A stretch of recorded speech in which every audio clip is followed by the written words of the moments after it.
Hello friends, आपका स्वागत है मेरे चैनल पर। इस वीडियो में मैं आपको जो हमारा वेब टेक्नोलॉजी है ना, उसके अंदर जो यूनिट 2 है उसके ना इंपॉर्टेंट क्वेश्चन के साथ साथ ना जो सारे के सारे टॉपिक्स हैं ना वो वन शॉट में बताने वाला हूँ। वन शॉट के पार्ट में हम आधा पोर्शन कवर करने वाले हैं और वन शॉट का जो सेकंड पार्ट होगा उसके अंदर आधा पोर्शन कवर करने वाले हैं। तो दो पार्ट में ना आपको पूरी की पूरी यूनिट 2 मिलने वाली है। तो देख लेते हैं इनके अंदर कौन कौन से क्वेश्चन आपको देखने को मिल सकते हैं। सारे के सारे इंपॉर्टेंट क्वेश्चन भी बताऊंगा, उसके साथ कुछ जो क्वेश्चन आ सकते हैं ना वो भी मैं आपको बताऊंगा कि कौन कौन से टॉपिक आपके लिए जरूरी है। तो देख लेते हैं किस किस तरीके के हमें टॉपिक पढ़ने हैं। सबसे पहले तो हमें सीएसएस के बारे में पता होना चाहिए, सीएसएस क्या होती है। तो सीएसएस कुछ ही नहीं है, जो हमारी वेब पेजेस होती है ना उनको ना स्टाइल करने के लिए, यहाँ पर जितने भी वेब पेजेस हैं उनको स्टाइल करने के लिए यहाँ पर सीएसएस का यूज किया जाता है। सीएसएस के बिना ना आप ना अपनी जो वेबसाइट है ना उसको ब्यूटीफुल नहीं दिखा सकते। विदाउट सीएसएस आपकी ना जो वेबसाइट होगी वो बेकार सी दिखेगी, ना उसके अंदर एलिमेंट का पता होने का कि किस तरीके का एलिमेंट कैसा दिख रहा है, सब कुछ ना बेकार दिखेगा आपकी वेबसाइट में। आपकी वेबसाइट ना बिल्कुल भी ना बढ़िया नहीं दिखेगी और उसको ना यूज करने का लोगों का मन भी नहीं करेगा। यूजर आपकी वेबसाइट को बहुत ज्यादा यूज करें उसके लिए यहाँ पर सीएसएस का यूज किया जाता है। सीएसएस आपकी जो वेबसाइट है ना उसके मेकअप आर्टिस्ट की तरह होता है। तो ये जो आपकी वेबसाइट होती है ना उसको ब्यूटीफुल बना देता है। जैसे कि और बहुत सारी चीजें देखी होंगी आपने ना कि ना वो ना मेकअप के बिना बेकार लगते हैं, तो उनका मेकअप किया जाता है तब वो बढ़िया लगने लगते हैं। तो इसी तरीके से यहाँ पर सीएसएस भी ये हमारी वेबसाइट का मेकअप कर देती है और उसको ना ब्यूटीफुल बना देती है। शुरुआत में वो बेकार दिखते हैं, इसको करने के बाद ना सीएसएस को लगाने के बाद वो स्टाइलिश दिखने लगती है। यही मतलब है यहाँ पर सीएसएस का। तो फर्स्ट पॉइंट क्या है, CSS stands for cascading style sheet. तो सीएसएस का फुल नेम क्या है, कैस्केडिंग स्टाइल शीट है, ठीक है। सेकंड पॉइंट क्या है, CSS like a makeup artist. तो हमारी सीएसएस जो होती है वो मेकअप आर्टिस्ट की तरह होती है जो कि हमारी वेबसाइट को ब्यूटीफुल बनाती है, सुंदर बनाती है, ठीक है। थर्ड पॉइंट क्या है, it helps web pages look beautiful and stylish. इतनी बार पॉइंट को बता चुका। जो हमारी सीएसएस होती है, जो हमारा वेब पेजेस होते हैं उनको ना ब्यूटीफुल और स्टाइलिश बनाने में मदद करती है। और फिर हमारा फोर्थ पॉइंट क्या है, it can change the colours. जो हमारा ये जो क्या सीएसएस है ना वो हमारे जो वेबसाइट का कलर्स है उनको चेंज कर देती है, फॉन्ट को चेंज कर सकती है, layout of a web page, और वेब पेजेस का जो लेआउट है उसको भी चेंज कर सकती है, ठीक है। और यहाँ पर फिफ्थ पॉइंट हमारा क्या है, it helps a make plain boring web pages look pretty and organize. तो ये जो क्या करती है सीएसएस जो है ना, हेल्प करती है वेब पेजेस को प्रीटी और ऑर्गेनाइज बनाने में, ठीक है। इस तरीके से यहाँ पर सीएसएस का यूज किया जाता है। तो सीएसएस को देख लेते हैं। सीएसएस हमारी थ्री टाइप्स की होती है, तीनों की तीनों सीएसएस देखने वाले हम किस तरीके से वर्क करती हैं। तो सब में पहले देख लेते हैं, ये तो हमारी एचटीएमएल है, एचटीएमएल की फाइल देख लेते हैं। इसके अंदर ना एक ना जो हमारी एक्सटर्नल है ना वो स्टाइल शीट इसके अंदर लिंक है। अभी बताऊंगा अभी किस किस तरीके की जो हमारी स्टाइल होते हैं ना वो किस किस तरीके से लिखे जाते हैं। तो एक्सटर्नल फाइल लिंक है स्टाइल शीट के लिए, ठीक है। और इसके अंदर हमने टाइटल दे रखा है एचटीएमएल के अंदर। और जो अलग से ना स्टाइल शीट हमारी लिंक करी जाती है ना, जो सीएसएस की फाइल है वो अलग तरीके से लिंक करी जाती है, वो हेड के अंदर लिंक करी जाती है लिंक टैग की मदद से, देख सकते हैं आप यहाँ पर। और ये हेड टैग के अंदर ही लिखी जाती है। और यहाँ पर ये देख सकते हैं बॉडी है और बॉडी क्लोज है, यहाँ पर एक H1 टैग है और यहाँ पर पैराग्राफ टैग है। अगर आपने एचटीएमएल नहीं देखी तो हमारी वो वाली एचटीएमएल की वीडियोस देख सकते हैं। पूरा का पूरा ना आपको ना पोर्शन मिल जाएगा, जो जो ना एचटीएमएल इंपॉर्टेंट है ना उसका सारा का सारा पोर्शन मैंने एक प्लेलिस्ट बना रखे, वो जाके देख सकते हैं आप। तो यहाँ पर देख सकते हैं जो हमारी H1 है इस तरीके से और पैराग्राफ टैग है।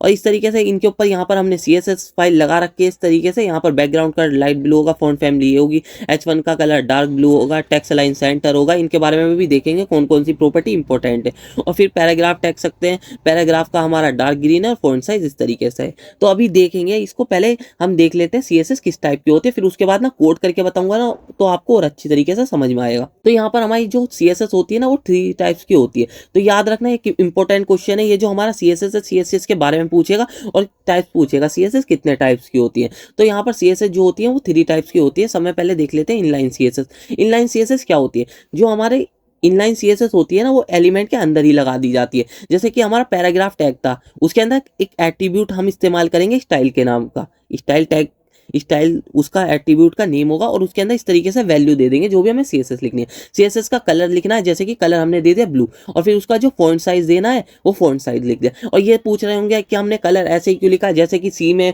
और कोई सी भी लैंग्वेज पढ़ी होगी उसके अंदर जैसे प्रॉपर्टीज डिफाइन होती है वैसे की वैसी सीएसएस में भी सारी प्रॉपर्टीज पहले से ही डिफाइन होती है, बस उनका हमें इस्तेमाल करना पड़ता है।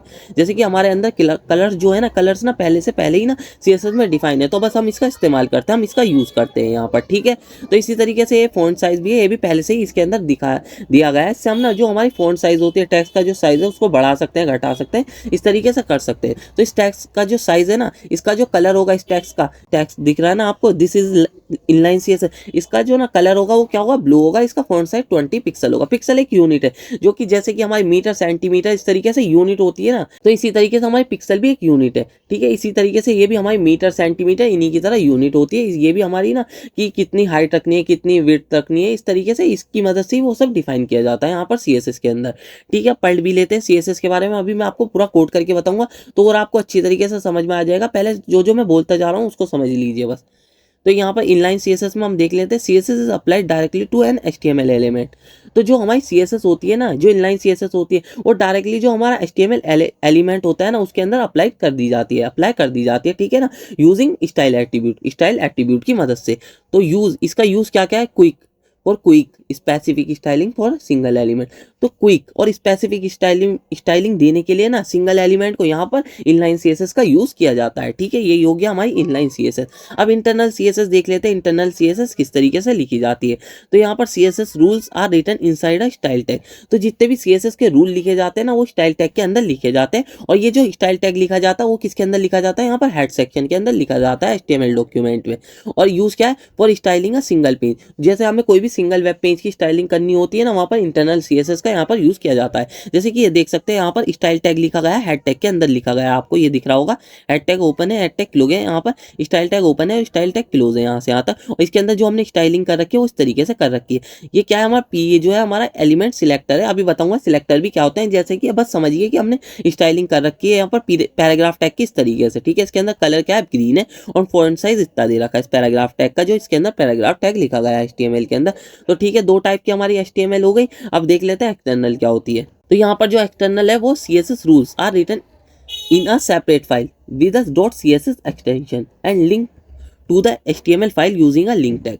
तो जो हमारी इसकी जो एक्सटर्नल CSS है ना, उसके अंदर जो CSS फाइल बनती है वो अलग से बनती है, और उसके अंदर ना जो नेम लिखा जाता है वो डॉट एक्सटेंशन इस तरीके से CSS से लिखा जाता है। उसके एंड में ना डॉट CSS लगा देते हैं, भले ही कुछ भी नाम रखना उसके एंड में डॉट CSS लगाना पड़ेगा। और इसको लिंक कैसे करते हैं अभी बताऊंगा। फॉर ये किस लिए की जाती है, जो यूज़ किया जाता है for styling multiple web pages होती है ना, उनके अंदर इसका ना यूज़ किया जाता है विद अ कंसिस्टेंट लुक, ठीक है। इस तरीके से इसका यूज़ किया जाता है। अब देख लेते हैं एक्सटर्नल जो CSS होती है वो किस तरीके से होती है। तो यहाँ पर मैं दिखाता हूँ, जैसे कि अभी यहाँ पर मैंने बताई थी, ये देख सकते हैं आप स्टाइल डॉट CSS, इस तरीके से इसका नाम है स्टाइल्स, और इसके एंड में ना डॉट CSS एक्सटेंशन हमने दे रखी है, क्योंकि ना एंड में लगाना ही पड़ता है। और इस तरीके से ये सेपरेट फाइल बनी हुई है। इस वाली जो HTML डॉक्यूमेंट था ना, इसकी ना ये जो सेपरेट फाइल यहाँ पर बनी हुई है, ठीक है। इसको हमने कैसे लिंक कर रखा है, यहाँ पर लिंक टैग की मदद से कर रखा है। रेल यहाँ पर दे दिया स्टाइल शीट, और href में इसका जो लिंक है ना वो डाल देते हैं हम यहाँ पर, इसका जो पाथ है। तो यहाँ पर ना इसका जो पाथ है ना स्टाइल डॉट CSS वो यहाँ पर लिंक कर दिया। लिंक करने के लिए href में हम इसका लिंक डाल देते हैं। यहाँ पर लिंक टैग कहाँ पर डलता है, हेड टैग के अंदर ही डलता है। तो ये हो गई हमारी इंटरनल, एक्सटर्नल और यहाँ पर इनलाइन CSS। तो इनको देख भी लेते हैं इनका कोड किस तरीके से वर्क करता है, ठीक है। सबसे पहले इनलाइन CSS देखते हैं, इनलाइन CSS किस तरीके से वर्क करती है। तो यहाँ पर देख सकते हैं ये जो है ये हमारा index.html है। इसके अंदर सब में पहले देखने वाले इनलाइन CSS किस तरीके से वर्क करती है। जैसे कि हमारा ये जो है, ये तो मैंने पूरी की पूरी हमारी HTML है। अगर HTML की वीडियो आपने नहीं देखी तो वो पहले जाके देखिए, तभी आपको CSS समझ में आएगी। बिना HTML के आपको CSS नहीं समझ में आएगी, ठीक है। तो देख लेते हैं यहाँ पर, जैसे कि हमारा H1 जो हमारा हेडिंग टैग है, और इसके अंदर स्टाइल, ये जो हमारा एट्रीब्यूट है, इसके अंदर हमने क्या दे रखा है, बैकग्राउंड कलर ब्राउन दे रखा है। तो इसकी वजह से यहाँ पर देख सकते हैं आपको ना ये इनलाइन हुआ है। इसके अंदर हमने क्या दे रखा है, बैकग्राउंड कलर आपको इस तरीके से ब्राउन दिख रहा होगा। तो इसी की मदद से ये इस तरीके से हमारी इनलाइन जो HTML है वो इस्तेमाल की जाती है। अब मैं आपको बता देता हूँ। तो यहाँ पर इसी तरीके से हमारी इनलाइन जो CSS है वो वर्क करती है। देख सकते हैं हम स्टाइल जो हमारा एट्रीब्यूट था ना हेडिंग टैग के अंदर, उसके अंदर सारी की सारी जो CSS की प्रॉपर्टीज थी ना वो डिफाइन कर रखी है। यहाँ पर क्या हमने प्रॉपर्टी डिफाइन कर रखी थी, यहाँ पर बैकग्राउंड कलर डिफाइन कर रखा था। बैकग्राउंड कलर लिखने का तरीका यही है, आपको ये याद करना पड़ेगा। तो इसलिए इसी तरीके से लिखा जाएगा। पहले से जो सारी प्रॉपर्टीज है CSS के अंदर डिफाइन है, तो इसी तरीके से इनको लिखा जाता है, ठीक है। इस तरीके से यहाँ पर इसका कलर हमने बता दिया ब्राउन, ठीक है। इस तरीके से ब्राउन कलर दिख रहा है। अब दिखाता हूँ मैं आपको जो हमारी इंटरनल CSS है वो किस तरीके से लिखी जाती है। तो हमारी इनलाइन CSS हो गई है जो हमने यहाँ पर लगा रखी है स्टाइल एट्रीब्यूट की मदद से। अब मैं आपको बताता हूँ यहाँ पर जो हमारी वो है इंटरनल CSS किस तरीके से लगती है। तो यहाँ से कॉपी करके लाते हैं, मैंने इसको यहाँ पर रख रखा था, इसको लाते हैं यहाँ से हम कॉपी करके कट कर लेते हैं यहाँ पर हम इसको। तो यहाँ पर देख सकते हैं ये जो है ना, अब मैं बताता हूँ ये जो H1 के अंदर है, ये तो H1 के अंदर तो क्या हुआ है, इसको पहले थोड़ा छोटा करते हैं यहाँ पर। तो यहाँ पर देखते हैं जो हमारी H1 है इसके अंदर आप देख सकते हैं जो H1 है इसके अंदर तो हमारी इनलाइन CSS लगी हुई है, और ये जो हमारी H2 है, और ये जो हमने H2 को यहाँ पर सिलेक्ट कर रखा है, ये अभी सिलेक्टर के बारे में बताऊंगा किस तरीके से सिलेक्ट करते हैं। तो यहाँ पर जो इंटरनल CSS है वो इस तरीके से देख सकते हैं आप, लगी हुई है हमारी स्टाइल टैग की मदद से। तो ये जो स्टाइल टैग की मदद से जो हेड है ना, हमारा हेड के अंदर ये स्टाइल टैग लिखा जाता है, स्टाइल टैग का ओपन और क्लोज टैग हो उसके अंदर जो जितनी भी CSS है वो लिखी जाती है। तो ये हो गई हमारी इंटरनल CSS। अब दिखा देता हूँ आपको जो हमारी वो है, ये जो हमारी ये इस तरीके से ये जो CSS लिखी है ये हमारी एक्सटर्नल CSS है, इसको भी लिंक करके दिखाता हूँ। ये सारी जो एक्सटर्नल वाली लगेगी ना, ये आप ना इसके अंदर लगाएंगे हम H3 में, क्योंकि ना H3 में, क्योंकि H1 में भी लगा दिया हमने, H2 में भी लगा दिया, H3 में हमने कोई सी स्टाइलिंग अभी नहीं लगाई है। तो इसको अप्लाई करते हैं। तो इसके अंदर क्या करना पड़ेगा आपको, समय पहले आपको क्या करना पड़ेगा, एक लिंक टैग लिखना पड़ेगा। तो लिंक कॉलन CSS देखते हैं, ये देख सकते हैं आप हमारी ये जो है ना, अब इस फाइल का नेम देना पड़ेगा। हमने यहाँ इसका क्या नाम दे रखा था, index.css दे रखा था, index.css देख सकते हैं आप। ये देख सकते हैं हमारी जो स्टाइलिंग थी ना H3 पर भी लग चुकी है। H3 में हमने क्या क्या दे रखा था, एक तो बैकग्राउंड कलर दे रखा था ब्लैक, और कलर जो दे रखा था व्हाइट। तो टेक्स्ट का कलर क्या हो गया, व्हाइट हो गया, और बैकग्राउंड कलर क्या हो गया, ब्लैक हो गया। देख सकते हैं इसका जो टेक्स्ट का जो बैकग्राउंड कलर था वो ब्लैक हो गया, और यहाँ पर इसका जो कलर था वो क्या हो गया, हमारा व्हाइट हो गया इसके टेक्स्ट का। तो इस तरीके से ये देख सकते हैं हमने एक साथ तीनों की तीनों CSS भी लगा सकते हैं एक ही फाइल में। जैसे कि आप देख सकते हैं हमने इसके अंदर इनलाइन और इंटरनल और एक्सटर्नल भी लगा सकते हैं। और सबसे ज़्यादा जो प्रेसिडेंस होता है ना वो ऊपर से नीचे की ओर आता है, ठीक है ना, इस तरीके से देख सकते हैं आप। तो इसके अंदर देख सकते हैं इस तरीके से हमारी CSS लगा दी जाती है। इसके अंदर इंटरनल के बारे में बता दिया, जितना आपको जानना ज़रूरी था वो उतना ही मैं बताऊंगा एग्जाम के हिसाब से, जितना एग्जाम के हिसाब से ज़रूरी होगा उतनी ही मैं आपको CSS बताऊंगा, वरना CSS बहुत ज़्यादा बड़ी है, इतनी आप नहीं पढ़ पाएंगे। तो इस वजह से जितनी इंपॉर्टेंट है उतनी उतनी मैं आपको CSS बताऊंगा। तो इनलाइन, इंटरनल और एक्सटर्नल CSS के बारे में हमने देख लिया। अब चलते हैं और टॉपिक्स कौन कौन से उनको भी देख के आते हैं यहाँ पर हम। तो यहाँ पर देख सकते हैं हमारा जो अगला टॉपिक है वो है ID एंड क्लासेस। तो ID एंड क्लास के बारे में बताना पड़ेगा आपको। ID एंड क्लास क्या होती है, तो both ID and class are used to as a selector in CSS to apply styles to element. तो अब मैं बताता हूँ आपको ID एंड क्लासेस जो होती है ना वो हमारी जो CSS होती है उसके अंदर स्टाइलिंग के लिए यूज़ किए जाते हैं। वैसे तो इनका यूज़ हम जावास्क्रिप्ट में भी करते हैं, अभी हमने जावास्क्रिप्ट नहीं पढ़ी है तो उनके बारे में बाद में देखेंगे। जो ID एंड क्लास होती है उसके अंदर एलिमेंट जितने भी है ना उनके ना स्टाइल करने के लिए यहाँ पर ID एंड क्लास का यूज़ किया जाता है। और एक एलिमेंट को ना एक ID दे सकते हैं, यूनिक ID होती है। जैसे यूनिक आपका रोल नंबर होता है, ऐसी ID भी यूनिक होती है, हर एलिमेंट की अलग अलग ID होगी। जो क्लासेस होती है ना वो मल्टीपल्स भी हो सकती है। एक एलिमेंट की जैसे एक क्लास हो गई, फिर उसी की ना दूसरा एलिमेंट है उसकी दूसरी क्लास हो गई। जैसे स्टूडेंट होते हैं ना हमारे क्लास में, उनकी वो एक ही क्लास में बहुत सारे स्टूडेंट्स हो सकते हैं। ऐसे ही ना जो हमारी क्लासेस है ना सेम ना बहुत सारे एलिमेंट्स को दी जा सकती है, पर जो उसकी ID होगी, जैसे रोल नंबर यूनिक होता है ना सब स्टूडेंट्स का, उसी तरीके से ID भी यूनिक होती है। तो ID देने को दे सकते हैं, पर वह हमारा ये सही नहीं है। ID यूनिक ही दी जाती है सब एलिमेंट्स को, ये बात समझिए। ID क्या होती है, यूनिक होती है। CSS मल्टीपल दे सकते हैं हम एलिमेंट्स को, मल्टीपल एलिमेंट्स को सेम क्लास दे सकते हैं हम। और ID क्या होती है, हमारी यूनिक होती है। तो ID एट्रीब्यूट के बारे में देखते हैं। तो ID एट्रीब्यूट एलिमेंट के अंदर इस तरीके से लिखा जाता है। ये जो हमारा ID एट्रीब्यूट हो गया और उसका नेम हो गया ये, ठीक है। इस तरीके से कुछ भी ID दे सकते हैं आप। और ये हमारा तो ये तो पता ही है, हमारा H1 जो हमारा हेडिंग टैग था, ठीक है। ID के बारे में और पढ़ते हैं अब हम यहाँ पर। The ID attribute is use to quickly identify an element on a web page. तो यहाँ पर ID एट्रीब्यूट का यूज ना क्विकली आइडेंटिफाई करने के लिए एलिमेंट को ना यूज किया जाता है। जो हमारा वेब पेज पे जितने भी एलिमेंट है ना उनको क्विकली आइडेंटिफाई करने के लिए यहाँ पर ID एलिमेंट का यूज किया जाता है। और इसके अंदर each ID must be unique, ID unique होनी चाहिए हर एलिमेंट की। Meaning no two element can have the same ID, जो दो एलिमेंट है ना उनकी सेम ID नहीं हो सकती, तो जो कि मैंने पहले ही बता दिया था। और इसके अंदर अगर हम CSS डिफाइन करनी होती है, सब में पहले क्या लगाते हैं, यहाँ पर हैश लगाते हैं, ठीक है। और उसके बाद ना उस जो भी हमने नेम दे रखा था ना ID का वो लिख देते हैं, और उसके बाद इस तरीके से दो कर्ली ब्रेसेस लगाते हैं और उनके बीच में सारी की सारी स्टाइलिंग दे दी जाती है। अभी देखा भी होगा मैंने इसी तरीके से, ये जो हम बाहर स्टाइलिंग देते हैं ना स्टाइल और टैग के अंदर या उसके बाहर एक्सटर्नल जो हमारी स्टाइल शीट होती है तो उसी तरीके से होती है। यहाँ पर इस तरीके से हैश लगाना पड़ेगा ID के लिए, उसके बाद उसका नाम देना पड़ेगा, कर्ली ब्रेसेस लगाने पड़ेंगे, फिर उसके बीच में जो भी आपको स्टाइलिंग देनी है वो दे सकते हैं, ठीक है। अब ऐसी क्लास एट्रीब्यूट के बारे में भी देख लेते हैं, फिर उसके बाद इनका कोड भी देखेंगे और आपको अच्छी तरीके से समझ में आएगा, ठीक है। तो यहाँ पर क्लास एट्रीब्यूट के बारे में भी देखते हैं। तो the class attribute is use to group multiple element of styling. तो क्लास एट्रीब्यूट को ऐसे समझते हैं, जो हमारा क्लास एट्रीब्यूट हो गया उसके अंदर बहुत सारे एलिमेंट हैं, उनको हमने सेम क्लास दे रखी है और उसके अंदर हमें सेम ही स्टाइलिंग देनी है, तो वहाँ पर क्लास एट्रीब्यूट का यूज़ किया जाता है। तो बहुत सारे एलिमेंट को हमने सेम क्लास दे दी और क्योंकि उनको हमें सेम स्टाइलिंग देनी है तो वो सारे के सारे के ऊपर वर्क कर जाएगी। ठीक है, इस तरीके से यहाँ पर क्लास एट्रीब्यूट का यूज़ होता है। सेकेंड पॉइंट क्या है, multiple elements can share the same class. तो जो मल्टीपल एलिमेंट्स है ना वो सेम क्लास को शेयर कर सकते हैं, जो कि मैंने बता भी दिया था। जो मल्टीपल एलिमेंट्स है ना उनकी सेम क्लास हो सकती है यहाँ पर। ठीक है, और फिर थर्ड पॉइंट क्या है यहाँ पर हमारा, an element can also have more than one class. तो जो हमारे एलिमेंट है ना वो एक से ज़्यादा क्लास रख सकते हैं, उनकी मल्टीपल क्लासेस भी हो सकती हैं। ठीक है, सेपरेटेड बाय स्पेसिस, और उनको किस तरीके से लिखते हैं, सेपरेटेड बाय स्पेसिस, स्पेस दे के ना उनको अलग क्लास लिख देते हैं, एक और क्लास जो भी देनी है। अभी दिखाऊंगा कोड करके तो और आपको अच्छी तरीके से समझ में आएगा। जैसे कि क्लास इस तरीके से देते हैं, पी हमारा ये पैराग्राफ टैग हो गया, उसके अंदर क्लास एक एट्रीब्यूट हो गया, उसके अंदर जैसे कि हमारी हाईलाइट क्लास दे रखी है। इस तरीके से दो क्लासेस दे रखी हैं और दोनों अलग अलग एलिमेंट है, ये एलिमेंट एक हो गया और ये एलिमेंट दूसरा हो गया, और दोनों को सेम क्लास दे रखी है यहाँ पर हमने। ठीक है, और इसको कैसे इसकी स्टाइलिंग करते हैं, इस तरीके से करते हैं। सब में पहले तो आपको एक डॉट लगाना पड़ता है, उसके बाद ना आपको क्या करना पड़ता है, यहाँ पर उस जो भी क्लास है उसका नेम लिखना पड़ता है, उसके बीच में दो कर्ली ब्रेसेस लगाने पड़ते हैं और उनके बीच में सारी की सारी स्टाइलिंग दे दी जाती है। जैसे कि बैकग्राउंड कलर दे रखा, फॉन्ट वेट बोल्ड दे रखा है हमने यहाँ पर। तो अब यहाँ पर देख भी लेते हैं यहाँ पर किस तरीके से आईडीएन क्लासेस यूज की जाती हैं यहाँ पर।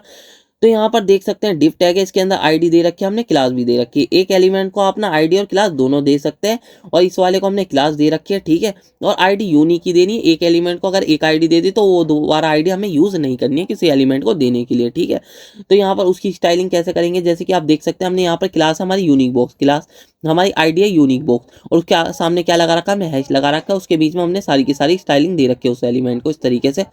तो इनकी स्टाइलिंग को भी अभी देखेंगे किस तरीके से वर्क करती है। फिर कॉमन डॉट स्टाइल हमने क्या दे रखा है, क्लास दे रखी है, तो यहाँ पर डॉट लगा के इन दोनों को सिलेक्ट कर दिया। और ये जो स्टाइलिंग है किन किन पर लगेगी, डिव टैग पर भी लगेगी। डिव टैग में क्योंकि क्लास है, क्लास वाली स्टाइलिंग इस पे भी लगेगी और पी पर भी लगेगी, और आईडी वाली भी लगेगी डिव पर, क्योंकि इसके अंदर आईडी और क्लास दोनों है। ठीक है, और यहाँ पर फोन साइज दे दिया इस तरीके से, फोन पेड दे दिया और कलर दे दिया इस तरीके से। ये हमारी आईडीएन क्लास हो गई। तो देखते हैं इनको, आईडीएन क्लास का कोड देखते हैं जाके किस तरीके से वर्क करता है। आईडीएन क्लास पर जाते हैं, आईडीएन क्लास के अंदर हमारी इंडेक्स डॉट एचटीएमएल है, इसके ऊपर जाते हैं। अब मैं यहाँ पर आपको क्लासेस समझाता हूँ, क्लासेस किस तरीके से हमने यहाँ पर यूज कर रखी है।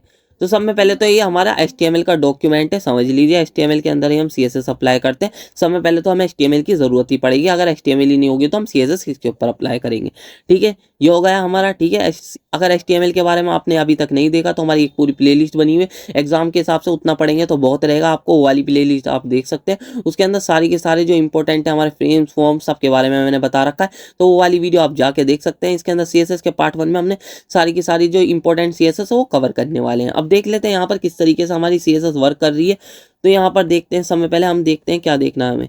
तो यहाँ पर स्पैन टैग है, तो यहाँ पर स्पैन टैग है। स्पैन टैग हमारा इनलाइन टैग है। इनलाइन और ब्लॉक के बारे में भी देखेंगे अभी, इनलाइन और ब्लॉक किस तरीके से वर्क करता है उनको भी देखेंगे। अभी पहले हम देखते हैं हमारी CSS जो है वो किस तरीके से, यहाँ पर जो हमारी आईडी और क्लासेज है वो किस तरीके से वर्क कर रही है।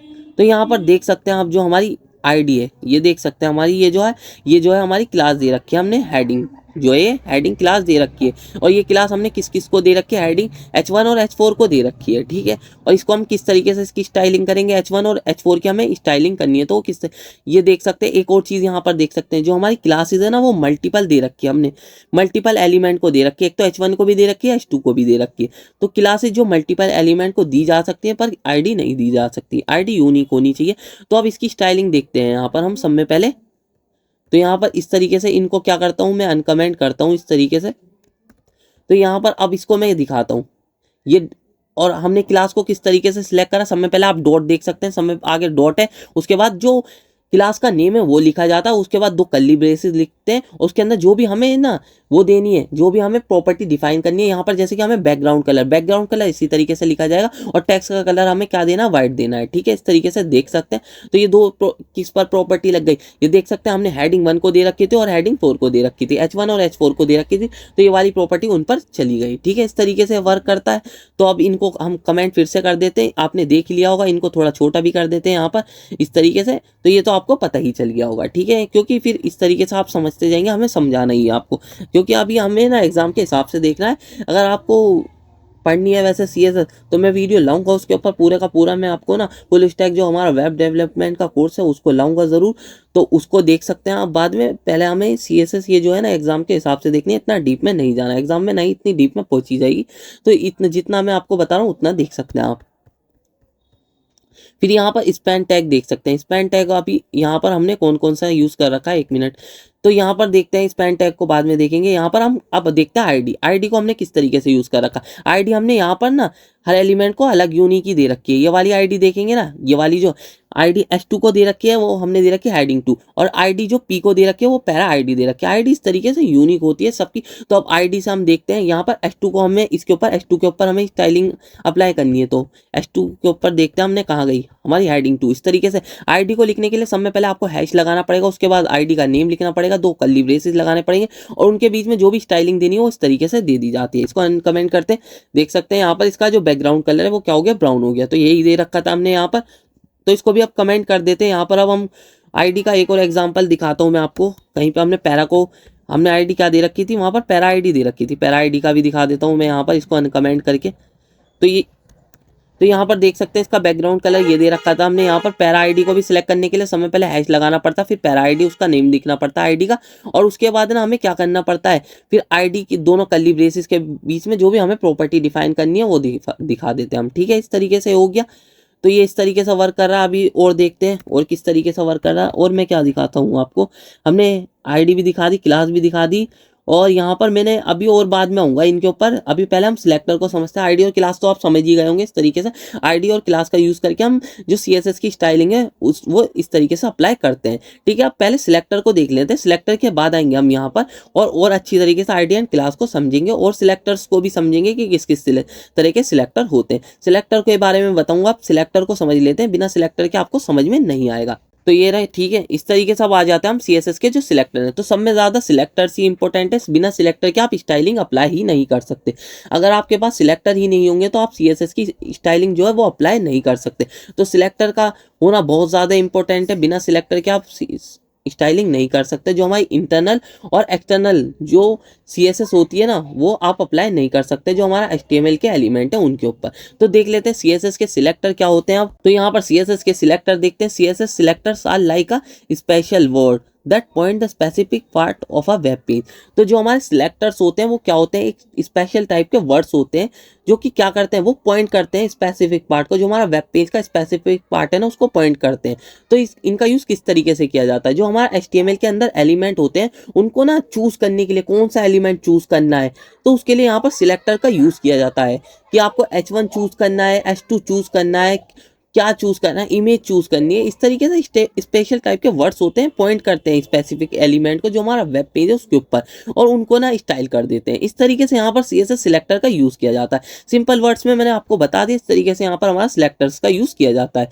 तो सेकंड पॉइंट भी देख लेते हैं। यहाँ पर they tell the computer which part the change.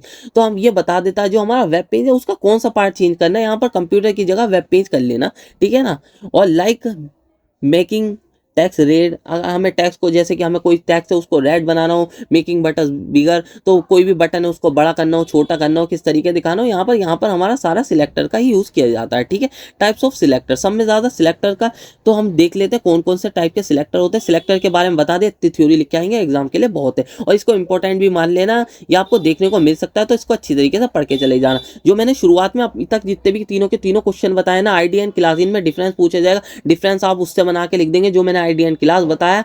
और यहाँ पर सिलेक्टर के बारे में बता रहा हूँ, जितने मैं सिलेक्टर बताऊंगा उतने ही इंपॉर्टेंट है। इनमें से ही आपको 2 मार्क्स और 7 मार्क्स में सारे के सारे क्वेश्चन मिल जाएंगे, ज्यादा इसके अलावा और कुछ पढ़ने की जरूरत नहीं। एक एट्रीब्यूट सिलेक्टर जो होते हैं वो मैं आपको ना सेकंड पार्ट में बताऊंगा, वो एडवांस टॉपिक में आ जाता है, तो उनको उसमें देखेंगे, ठीक है ना।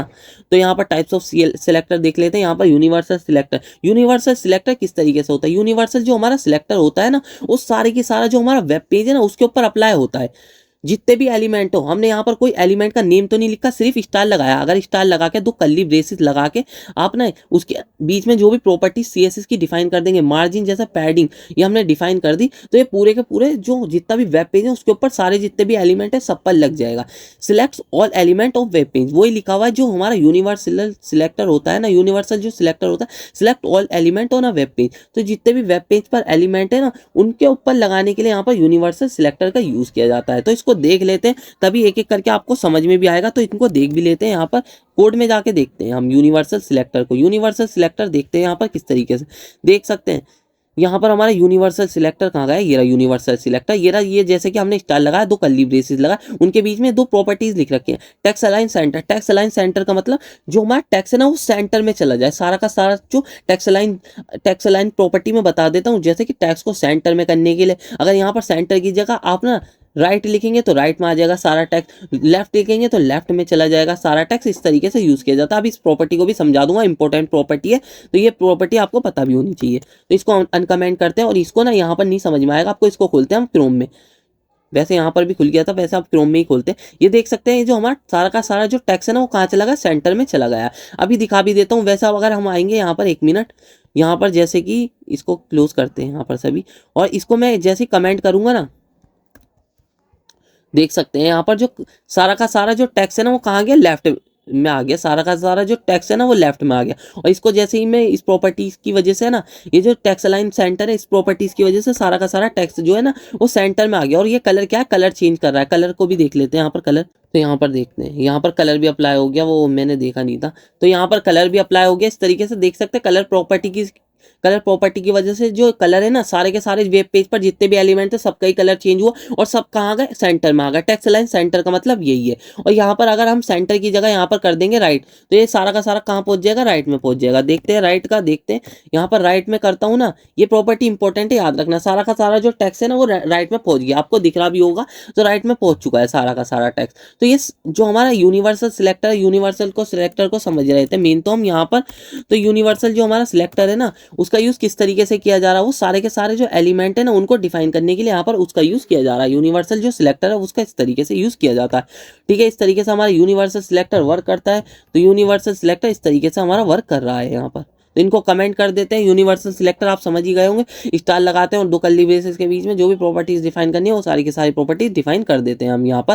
ठीक है, इस तरीके से यूनिवर्सल सिलेक्टर वर्क कर रहा है यहाँ पर हमारा। और अब आ जाते हैं हम यहाँ पर, यूनिवर्सल सिलेक्टर देख लिया हमने। अब देखते हैं हम यहाँ पर हमारा एलिमेंट सिलेक्टर। अब ये सारे के सारे सिलेक्टर को पहले यहाँ से पढ़ के चलते हैं, फिर एक साथ समझेंगे, बार बार हम नहीं जाएंगे, फिर बहुत ज़्यादा टाइम लगेगा। तो पहले सेकंड हो गया हमारा एलिमेंट सिलेक्टर। तो हमें कोई भी स्पेसिफिक एलिमेंट को सिलेक्ट करना होता है ना, select all the element of a specific type. जैसे कि सारे जो पैराग्राफ टाइप के एलिमेंट है अगर उन्हें सिलेक्ट करना हुआ, हमें H1 सेलेक्ट करना हुआ, डिफ सेलेक्ट करना हो, तो यहाँ पर मेनली हमें जो एलिमेंट है उनको सिलेक्ट करना होता है। तो वहाँ पर एलिमेंट सिलेक्टर का यूज़ किया जाता है। तो एलिमेंट सिलेक्टर को यहाँ पर किस तरीके से हम यहाँ पर लिखते हैं, जैसे कि एलिमेंट सिलेक्टर पैराग्राफ हुआ तो उसका नाम P लिख देंगे और यहाँ पर दो कर्ली ब्रेसेस के बीच में उनकी सारी प्रॉपर्टी डिफाइन कर देंगे। ठीक है, इसी तरीके से क्लास सिलेक्टर हो गया। क्लास सिलेक्टर के बारे में पहले भी मैं बता चुका हूँ। डॉट क्लास नेम, इस तरीके से डॉट प्रॉपर्टी जो होती है ना उसके बाद क्लास का नेम दे दिया जाता है और उसके ऊपर सारी की सारी प्रॉपर्टीज दी जाती है। एक तरीके से इसको क्लास सिलेक्टर के नाम से भी आ सकता है, क्लास एट्रीब्यूट आईडी एट्रीब्यूट के नाम से भी आ सकता है, क्लास सिलेक्टर आईडी सिलेक्टर के नाम से भी आ सकता है। ठीक है, इस तरीके से आपको याद रखना है। Select all element with a specific class, जैसे कि हमें जितनी भी क्लासेज है वो जो सेम टाइप की उनको सिलेक्ट करने के लिए यहाँ पर जो क्लास सिलेक्टर है उसका यूज किया जाता है यहाँ पर। अब आईडी सिलेक्टर देख लेते हैं, हैश लगाते हैं, फिर आईडी का नाम दे देते हैं। अभी समझा भी था, select a specific element by it's ID. तो अगर हमें कोई भी स्पेसिफिक एलिमेंट सिलेक्ट करना है, क्योंकि आईडी तो स्पेसिफिक ही होती है, किसी स्पेसिफिक एलिमेंट को सिलेक्ट करना है वहाँ पर आईडी सिलेक्टर का यूज किया जाता है। आईडी हमेशा यूनिक होती है। आईडी हैश लगाते हैं, फिर उसके बाद ना हेडर जो नेम है ना जो आईडी का वो डाल देते हैं यहाँ पर। उसके बीच में तो कर्ली ब्रेसेस के बीच में वो सारी की सारी प्रॉपर्टी डिफाइन कर दी जाती है। इनके बीच में डिफरेंस भी देखते हुए चलते हैं। डिफरेंस आप बहुत बार पूछ लेता है तो देख भी लेते हैं, आईडी और क्लास में डिफरेंस क्या होते हैं। तो यहाँ पर आईडी एंड क्लास के बारे में देखते हैं। इनके जो मैं आपको ना बता रहा हूँ उनके अलावा आपको कोई भी क्वेश्चन नहीं देखने को मिलेगा। अगर कहीं से भी क्वेश्चन पूछ लेना गाना एग्जाम में, सारे के सारे इसमें से ही क्वेश्चन मिलेंगे अगर पार्ट 1 और आप पार्ट 2 देख लेते हैं। तो यहाँ पर यूनिकनेस देखते हैं। ये जो हमारी यूनिकनेस के उसमें यहाँ पर फीचर भी दिख सकते हैं आप ना, फीचर्स यहाँ पर इस तरीके से फीचर्स भी लिख सकते हैं एक्सपेक्ट के बदले। तो यहाँ पर आप एक्सपेक्ट के बदले फीचर्स भी लिखते हैं। सब में पहले uniqueness must be unique for each element. तो जो हमारी आईडी होती है ना वो यूनिक होती है हर एलिमेंट के लिए। जो हमारी क्लास होती है can be shared by multiple element. जो क्लास होती है ना वो हम ना मल्टीपल जितने भी एलिमेंट्स होते हैं उनको दे सकते हैं, पर आईडी एक ही एलिमेंट को दी जाती है यहाँ पर। सिलेक्टर, तो सिलेक्टर CSS यूज हैश की मदद से यहाँ पर हम जो भी सिलेक्ट करना है ना, जो भी एलिमेंट हैश की मदद से सिलेक्ट करते हैं, जैसे कि हैश दे दिया और उसके जो आईडी का नेम है वो दे दिया, और सीएसएस के अंदर डॉट लगाते हैं समय पहले, फिर क्लास का नेम दे देते हैं। ठीक है, reusability, not reusable for other element. तो ये रीयूजेबल नहीं होती है अदर एलिमेंट के लिए, पर ये रीयूजेबल होती है क्योंकि ना हम मल्टीपल एलिमेंट को सेम क्लास दे सकते हैं। स्पेसिफिटी, हायर स्पेसिफिटी इन सीएसएस। तो हायर स्पेसिफिटी होती है आईडी की, बहुत ज़्यादा स्पेसिफिटी होती है क्लास से, ये याद रखना। लोअर स्पेसिफिटी इन सीएसएस, तो इतना आपको इतना डीप में नहीं जाना, बस इनको पढ़ लेना क्योंकि इतना डीप में एग्जाम में पूछा भी नहीं जाएगा। जो जो मैं पॉइंट बता रहा हूँ उनको पढ़ के चले जाना। तो अब ग्रुप सिलेक्टर को भी देख लेते हैं। Group multiple selectors to apply the same style.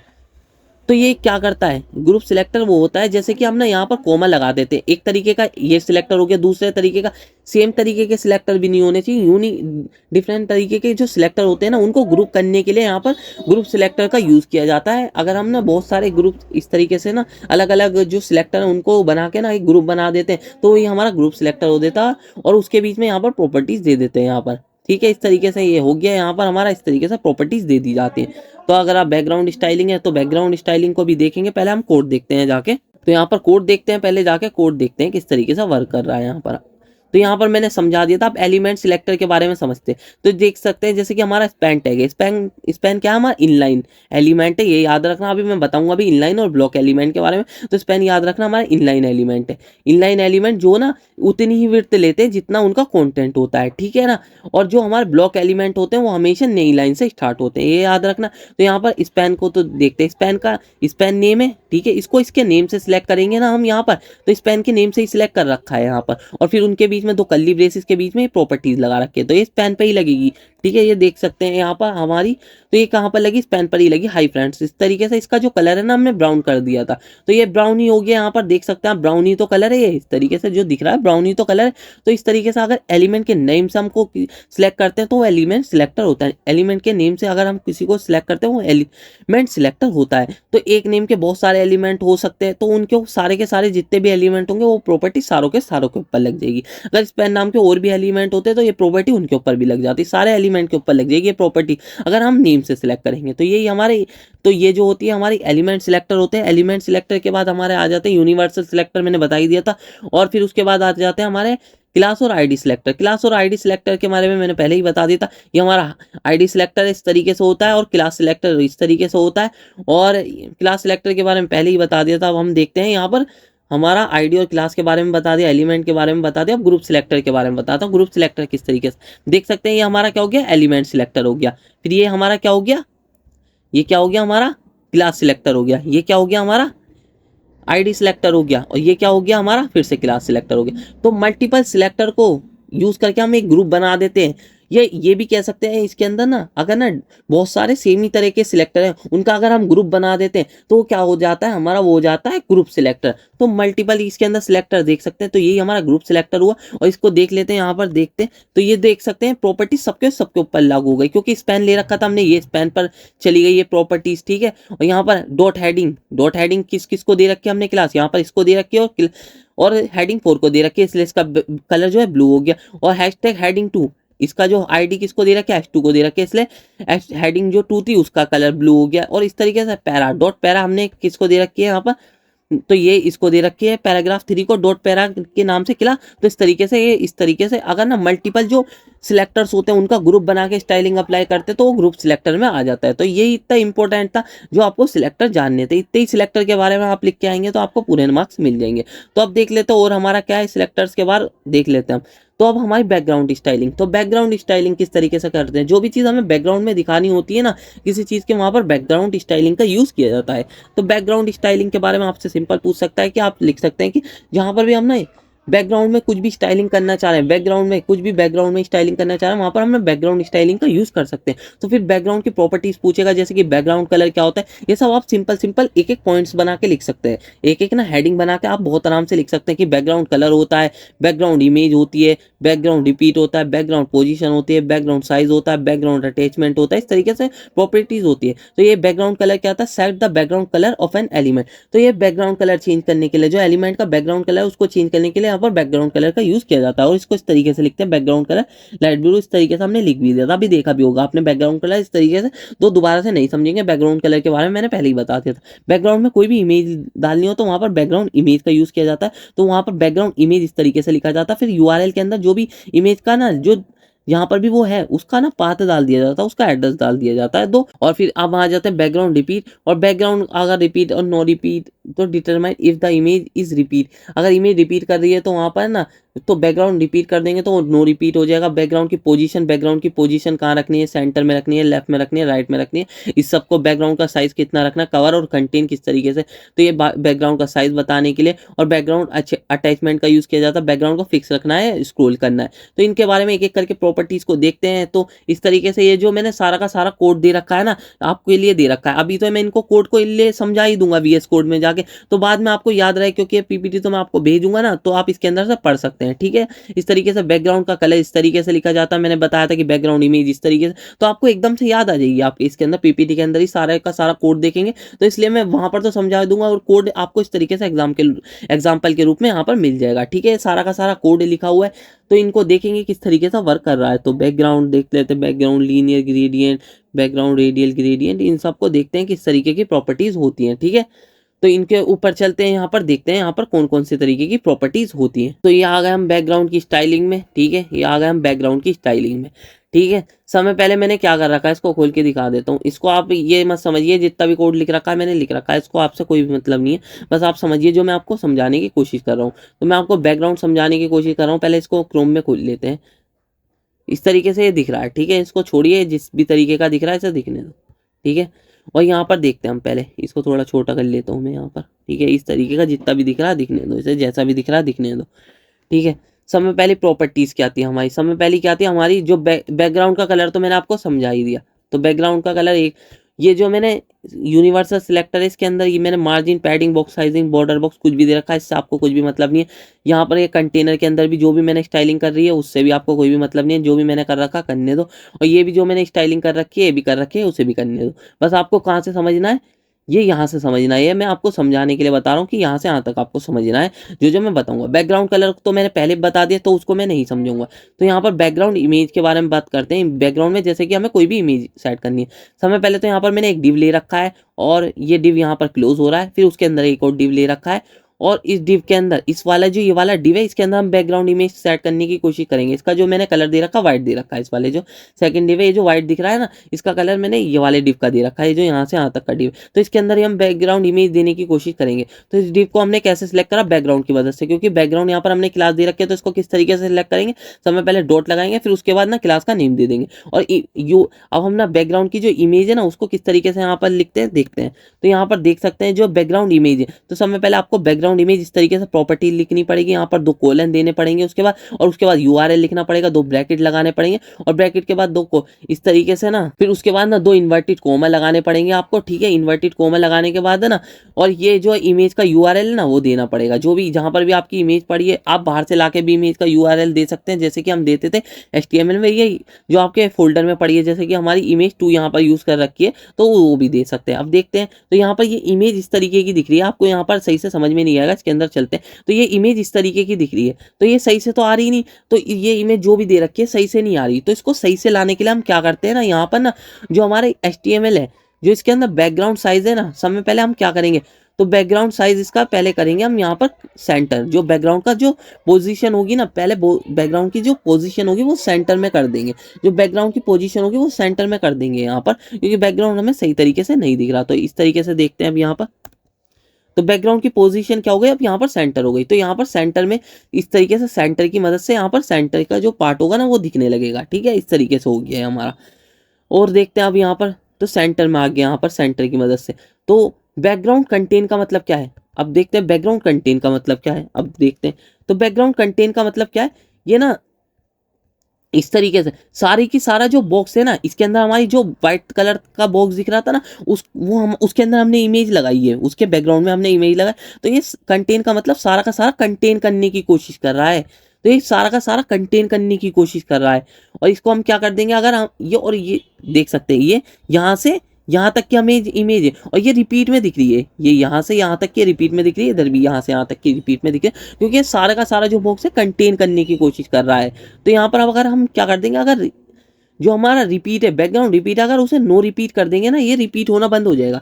देख सकते हैं अब ये रिपीट होना बंद हो गया, यहाँ पर भी देख सकते हैं रिपीट होना बंद हो गया, और यहाँ पर भी देख सकते हैं साइड में जो था रिपीट था, क्योंकि वो दोबारा से आ रहा था, क्योंकि वो सारा का सारा कंटेन करने की कोशिश कर रहा था। ठीक है, अब देख लिया, इतना तो हमने देख लिया। ठीक है, और अब यहाँ पर बैकग्राउंड रिपीट और इनको बैकग्राउंड नो रिपीट को ऑफ करता हूँ, और एक और चीज़ दिखाता हूँ, यहाँ पर बैकग्राउंड कंटेन को भी कवर करता हूँ, एक और चीज़ दिखाता हूँ। और यहाँ पर देखते हैं बैकग्राउंड कवर का मतलब क्या है। बैकग्राउंड कवर का मतलब क्या है, बैकग्राउंड कवर क्या करता है, तो बैकग्राउंड कवर, तो ये बैकग्राउंड जो कवर है ना, वो क्या करता है, बैकग्राउंड कवर जो है ना सारा कवर करने की कोशिश करता है। जो कंटेन क्या करता है, पूरा कंटेन करने की कोशिश करता है, रिपीट में भी डाल देता है, पर जो हमारा जो ये बैकग्राउंड कवर है ना, ये पूरा का पूरा फिट करने की कोशिश करता है बॉक्स में, भले इमेज काटनी पड़ जाए, पर ये पूरा का पूरा सही इमेज दिखाता है। जो हमारी पूरी की पूरी इमेज है वो हमें नहीं दिख रही, मुझे पता है, मैं आपको बता देता हूँ, पूरी पूरी इमेज नहीं दिख रही, पर ये ना सही तरीके से दिखाने की कोशिश करता है यहाँ पर हमारा। तो इसलिए यहाँ पर हमें ना रिपीट नो रिपीट लगाने की ज़रूरत नहीं पड़ती। यहाँ पर इस तरीके से अगर मैं इसको कर भी दूंगा तो कोई फ़र्क नहीं पड़ेगा। ठीक है, देख सकते हैं यहाँ पर कोई भी फ़र्क नहीं पड़ा, क्योंकि वो इमेज को ना उस हिसाब से ढालने की कोशिश करता है। ठीक है ना, वो पर रिपीट करना शुरू कर देता है जो हमारा वो था, तो जो हमारी कंटेन वाली प्रॉपर्टी थी वो रिपीट करना शुरू कर देती थी। तो यही मतलब है यहाँ पर, इसको अब कमेंट कर देते हैं। तो यही है था, सेंटर में हम इमेज को सेंटर कहाँ फिक्स करना चाहे, और बैकग्राउंड फिक्स का मतलब यही है। तो ये स्क्रोल अभी आपको नहीं समझ में आएगा, तो इसको मैं बता देता हूँ। जैसे कि ना बैकग्राउंड स्क्रोल करना है हमें, बैकग्राउंड स्क्रोल नहीं करना है, इस तरीके से यहाँ पर। तो ये यहाँ पर इस तरीके से इसका यूज़ किया जा रहा है। जो हमारा बैकग्राउंड है वो फिक्स रहेगा, या इसको स्क्रोल कर सकते हैं इस तरीके से। तो यहाँ पर जो हमारा है इस तरीके से ये जो अटैचमेंट वाली प्रॉपर्टीज़ है वो यूज़ की जाती है। तो इतना इंपॉर्टेंट नहीं है, बस आपको पढ़ लेना, मैंने बैकग्राउंड प्रॉपर्टीज़ के बारे में बता ही दिया। तो बैकग्राउंड में यही करने के लिए यहाँ पर बैकग्राउंड प्रॉपर्टीज़ का यूज़ किया जाता है।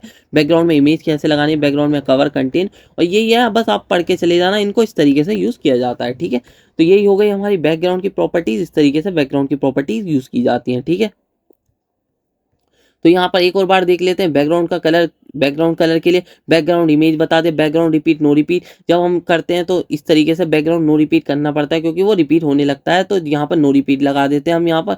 और बैकग्राउंड इमेज मैंने बता दिया। बैकग्राउंड की पोजीशन, बैकग्राउंड की पोजीशन अगर आपको सेंटर में लानी है ना, तो बैकग्राउंड की पोजीशन सेंटर में लाने के लिए यहाँ पर सेंटर का यूज़ किया जाता है। फिर बैकग्राउंड साइज कवर के बारे में बता दिया, बैकग्राउंड साइज कवर के बारे में तो मैंने बता ही दिया आपको।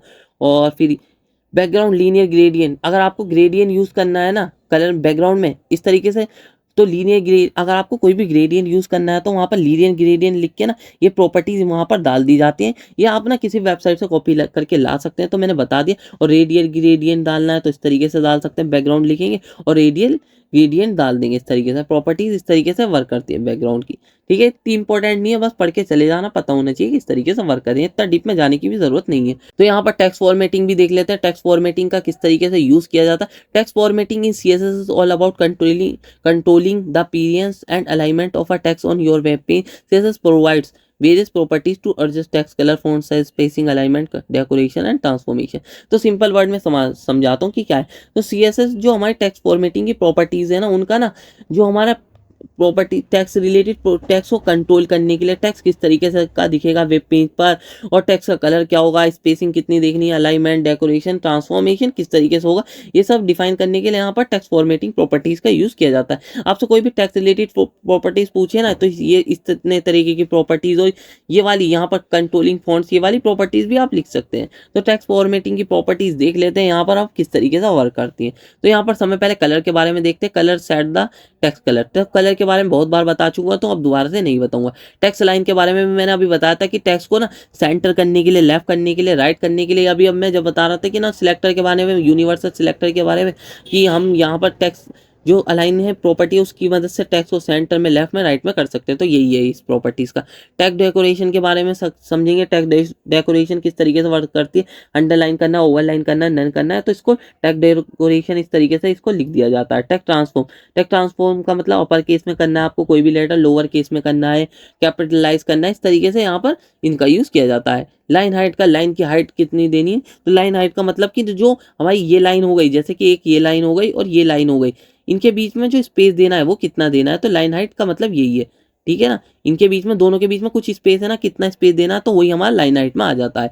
तो लेटर स्पेसिंग का मतलब ये कि ये वाला एलिमेंट हो गया, फिर ये वाला एलिमेंट हो गया, इन दोनों के बीच में कितनी स्पेस देनी है, तो यहाँ पर ही इन दोनों के बीच में कितनी स्पेस देनी है, यहाँ पर ही लेटर स्पेसिंग का यूज़ किया जाता है। वर्ड स्पेसिंग का मतलब यही है कि ये वाला जो वर्ड हो गया एंड ये वाला जैसे कि वर्ड हो गया, इन दोनों के बीच में कितनी स्पेसिंग देनी है। जैसे कि ये बता सकते हैं, ये वाला वर्ड हो गया, ये वाला वर्ड हो गया, वर्ड के बीच में कितनी स्पेसिंग देनी है, इन दोनों वर्ड के बीच में कुछ स्पेसिंग है, कितनी स्पेसिंग देनी है, तो वहाँ पर वर्ड स्पेसिंग का यूज़ किया जाता है। यहाँ पर पिक्सल एक यूनिट है हमारी, मीटर जैसे सेंटीमीटर, इस तरीके से यूनिट्स होती है ना। इसको हम एडवांस जो हमारा CSS है ना उसके अंदर देखेंगे, अभी सिंपल बस समझते जाइए। पिक्सल में हमारी एक यूनिट है जो कि बताती है कि कितनी हाइट रखनी है, लेटर स्पेसिंग कितनी रखनी है, इस तरीके से। ठीक है, ये होगा हमारी वर्ड स्पेसिंग कितनी रखनी है। तो यही हमारी प्रॉपर्टीज थी, ये आपको मैंने बताई दिया समझाने के लिए कि बाद में आपको याद आ जाए कि कौन कौन सी प्रॉपर्टीज होती हैं। तो इसलिए यहाँ पर मैंने सारी की सारी PPT में प्रॉपर्टीज दे रखी है।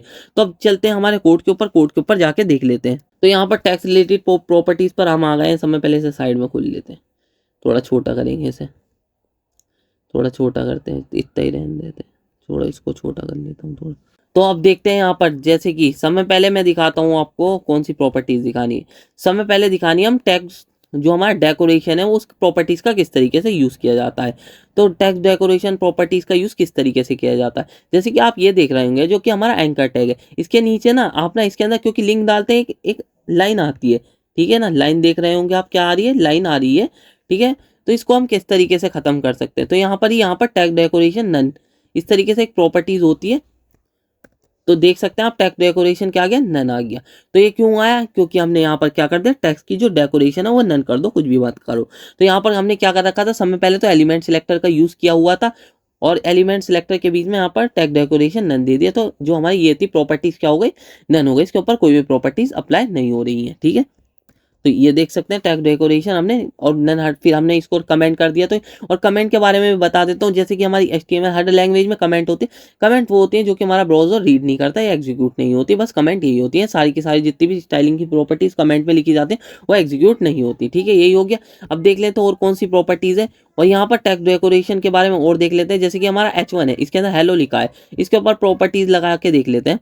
जैसे कि H1 हमारा एलिमेंट सिलेक्टर है, इसके अंदर हमने ओवरलाइन कर दिया, कुछ ही प्रॉपर्टीज समझाऊंगा मैं, तो बस आपको समझाने के लिए बता रहा हूँ, क्योंकि वैसे तो लिख के ही आना हमें सब पेपर में, क्योंकि कोड आने का नहीं, क्योंकि CSS में कहाँ कोड लिखेंगे, वेब डेवलपमेंट में हमें क्या पेपरों में कोड लिखेंगे, हमें सब कुछ याद भी नहीं करना होता, सब कुछ हमें देखना पड़, कुछ चीज़ हमें याद भी नहीं रहती, हम ब्राउजर पे से देख के लिख देते हैं। ठीक है, टेक्स्ट ओवरलाइन का मतलब टेक्स्ट के ऊपर ना जो लाइन है ना ओवरलाइन, इसका मतलब ऊपर जो लाइन है वो आ जाएगी टेक्स्ट के ऊपर। ठीक है, और इसी तरीके से टेक्स्ट डेकोरेशन में अगर आप ना इस तरीके से करोगे, यहाँ पर अंडरलाइन, तो यहाँ पर अंडरलाइन देख सकते हैं, हेलो के नीचे अंडरलाइन आ गई। तो यही होता है हमारा यहाँ पर ये प्रॉपर्टीज का यूज। तो अब इनको कमेंट करते हैं। अब चलते हैं और नेक्स्ट प्रॉपर्टीज पर, कौन कौन सी प्रॉपर्टीज होती है।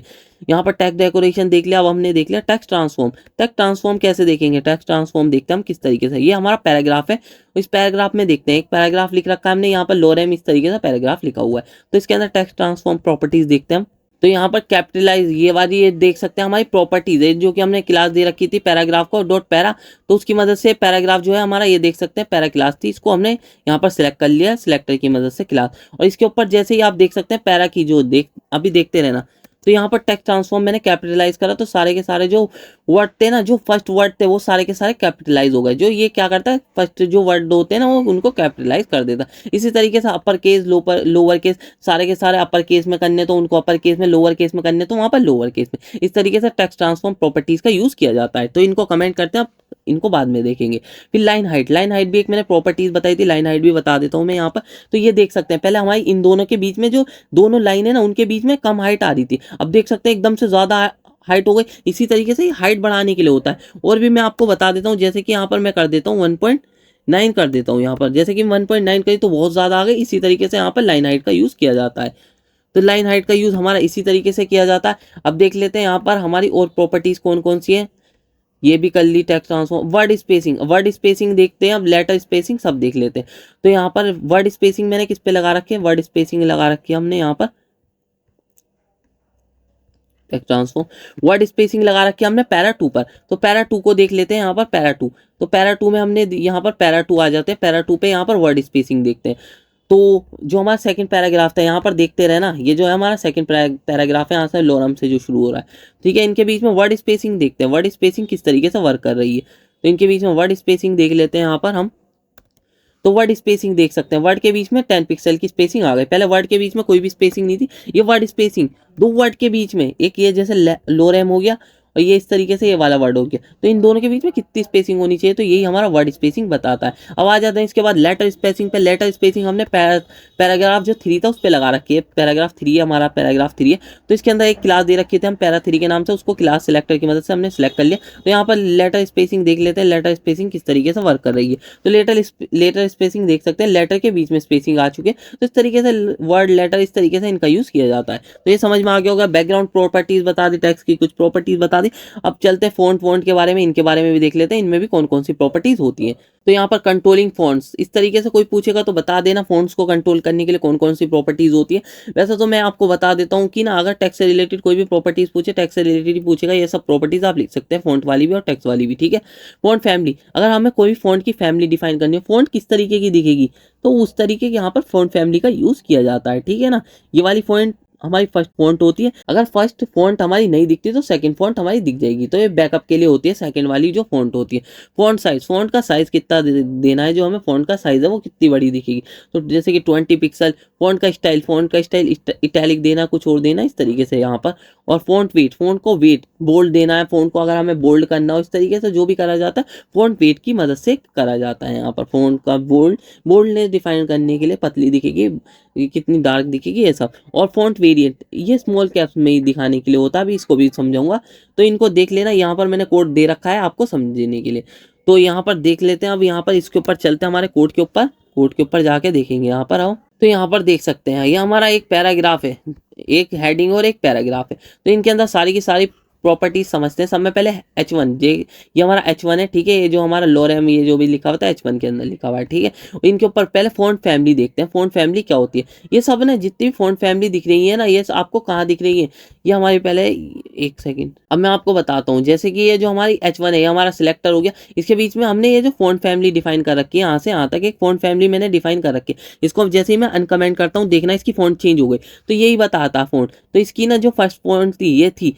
तो यही हमारी लग चुकी है। और ये नहीं चलती तो इससे अगली वाली चल जाएगी, एक मिनट, अगली वाली चल जाएगी इस तरीके से, फिर अगली वाली चल जाएगी इस तरीके से, अगली वाली चल जाएगा, अगर ये नहीं चलती तो अगली वाली, इस तरीके से बहुत सारी फॉन्ट दे रखी है हमने, और फर्स्ट वाली फॉन्ट अप्लाई होगी समय पहले, तो इस तरीके से हमारा होता है। तो इस तरीके से हमारी फॉन्ट किस टाइप की दिखनी है, वो फॉन्ट का स्टाइल डिफाइन करने के लिए यूज की जाती है यहाँ पर फॉन्ट फैमिली का, ठीक है। इसको कमेंट करते हैं।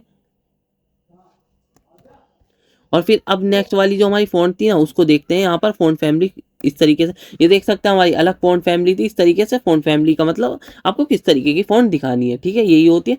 तो यही होती है हमारी फॉन्ट फैमिली। अब आप चलते हैं यहाँ पर फॉन्ट फैमिली के बारे में तो हमने देख लिया, पैराग्राफ पर चलते हैं। पैराग्राफ में हमने एक पैराग्राफ दे रखा है इस तरीके से, और यहाँ पर हमने कुछ फॉन्ट के बारे प्रॉपर्टीज दे रखे हैं। फॉन्ट वेट दिखाता है कि ना फॉन्ट को कितना ज़्यादा बोल्ड करना है, कितना ज़्यादा पतला करना है, ठीक है ना। फॉन्ट वेट को जैसे ही देख सकते हैं, फॉन्ट मोटी हो गई, ये देख सकते हैं आप कितनी ज़्यादा बोल्ड हो गई। तो इसी तरीके से इसको ना आप इस तरीके से बोल्ड इस तरीके से भी दे सकते हैं, और इसको ना आप ना इस तरीके से नंबर में भी दे सकते हैं। यहाँ पर देख सकते हैं नंबर में भी प्रॉपर्टीज़ है ना, पर 800 हो गया, अगर यहाँ पर मैं क्या कर देता हूँ 300 कर देता हूँ, कितना पतला हो गया, तो यहाँ पर 900 कर देता हूँ तो कितना मोटा हो गया। तो इस वजह से यही हमारा यहाँ पर यूज़ किया जाता है। अब इसके बाद मैं आपको समझा देता हूँ फॉन्ट वेरिएंट के बारे में। फॉन्ट वेरिएंट के बारे में देखते हैं, फॉन्ट वेरिएंट किस तरीके से वर्क कर रहा है।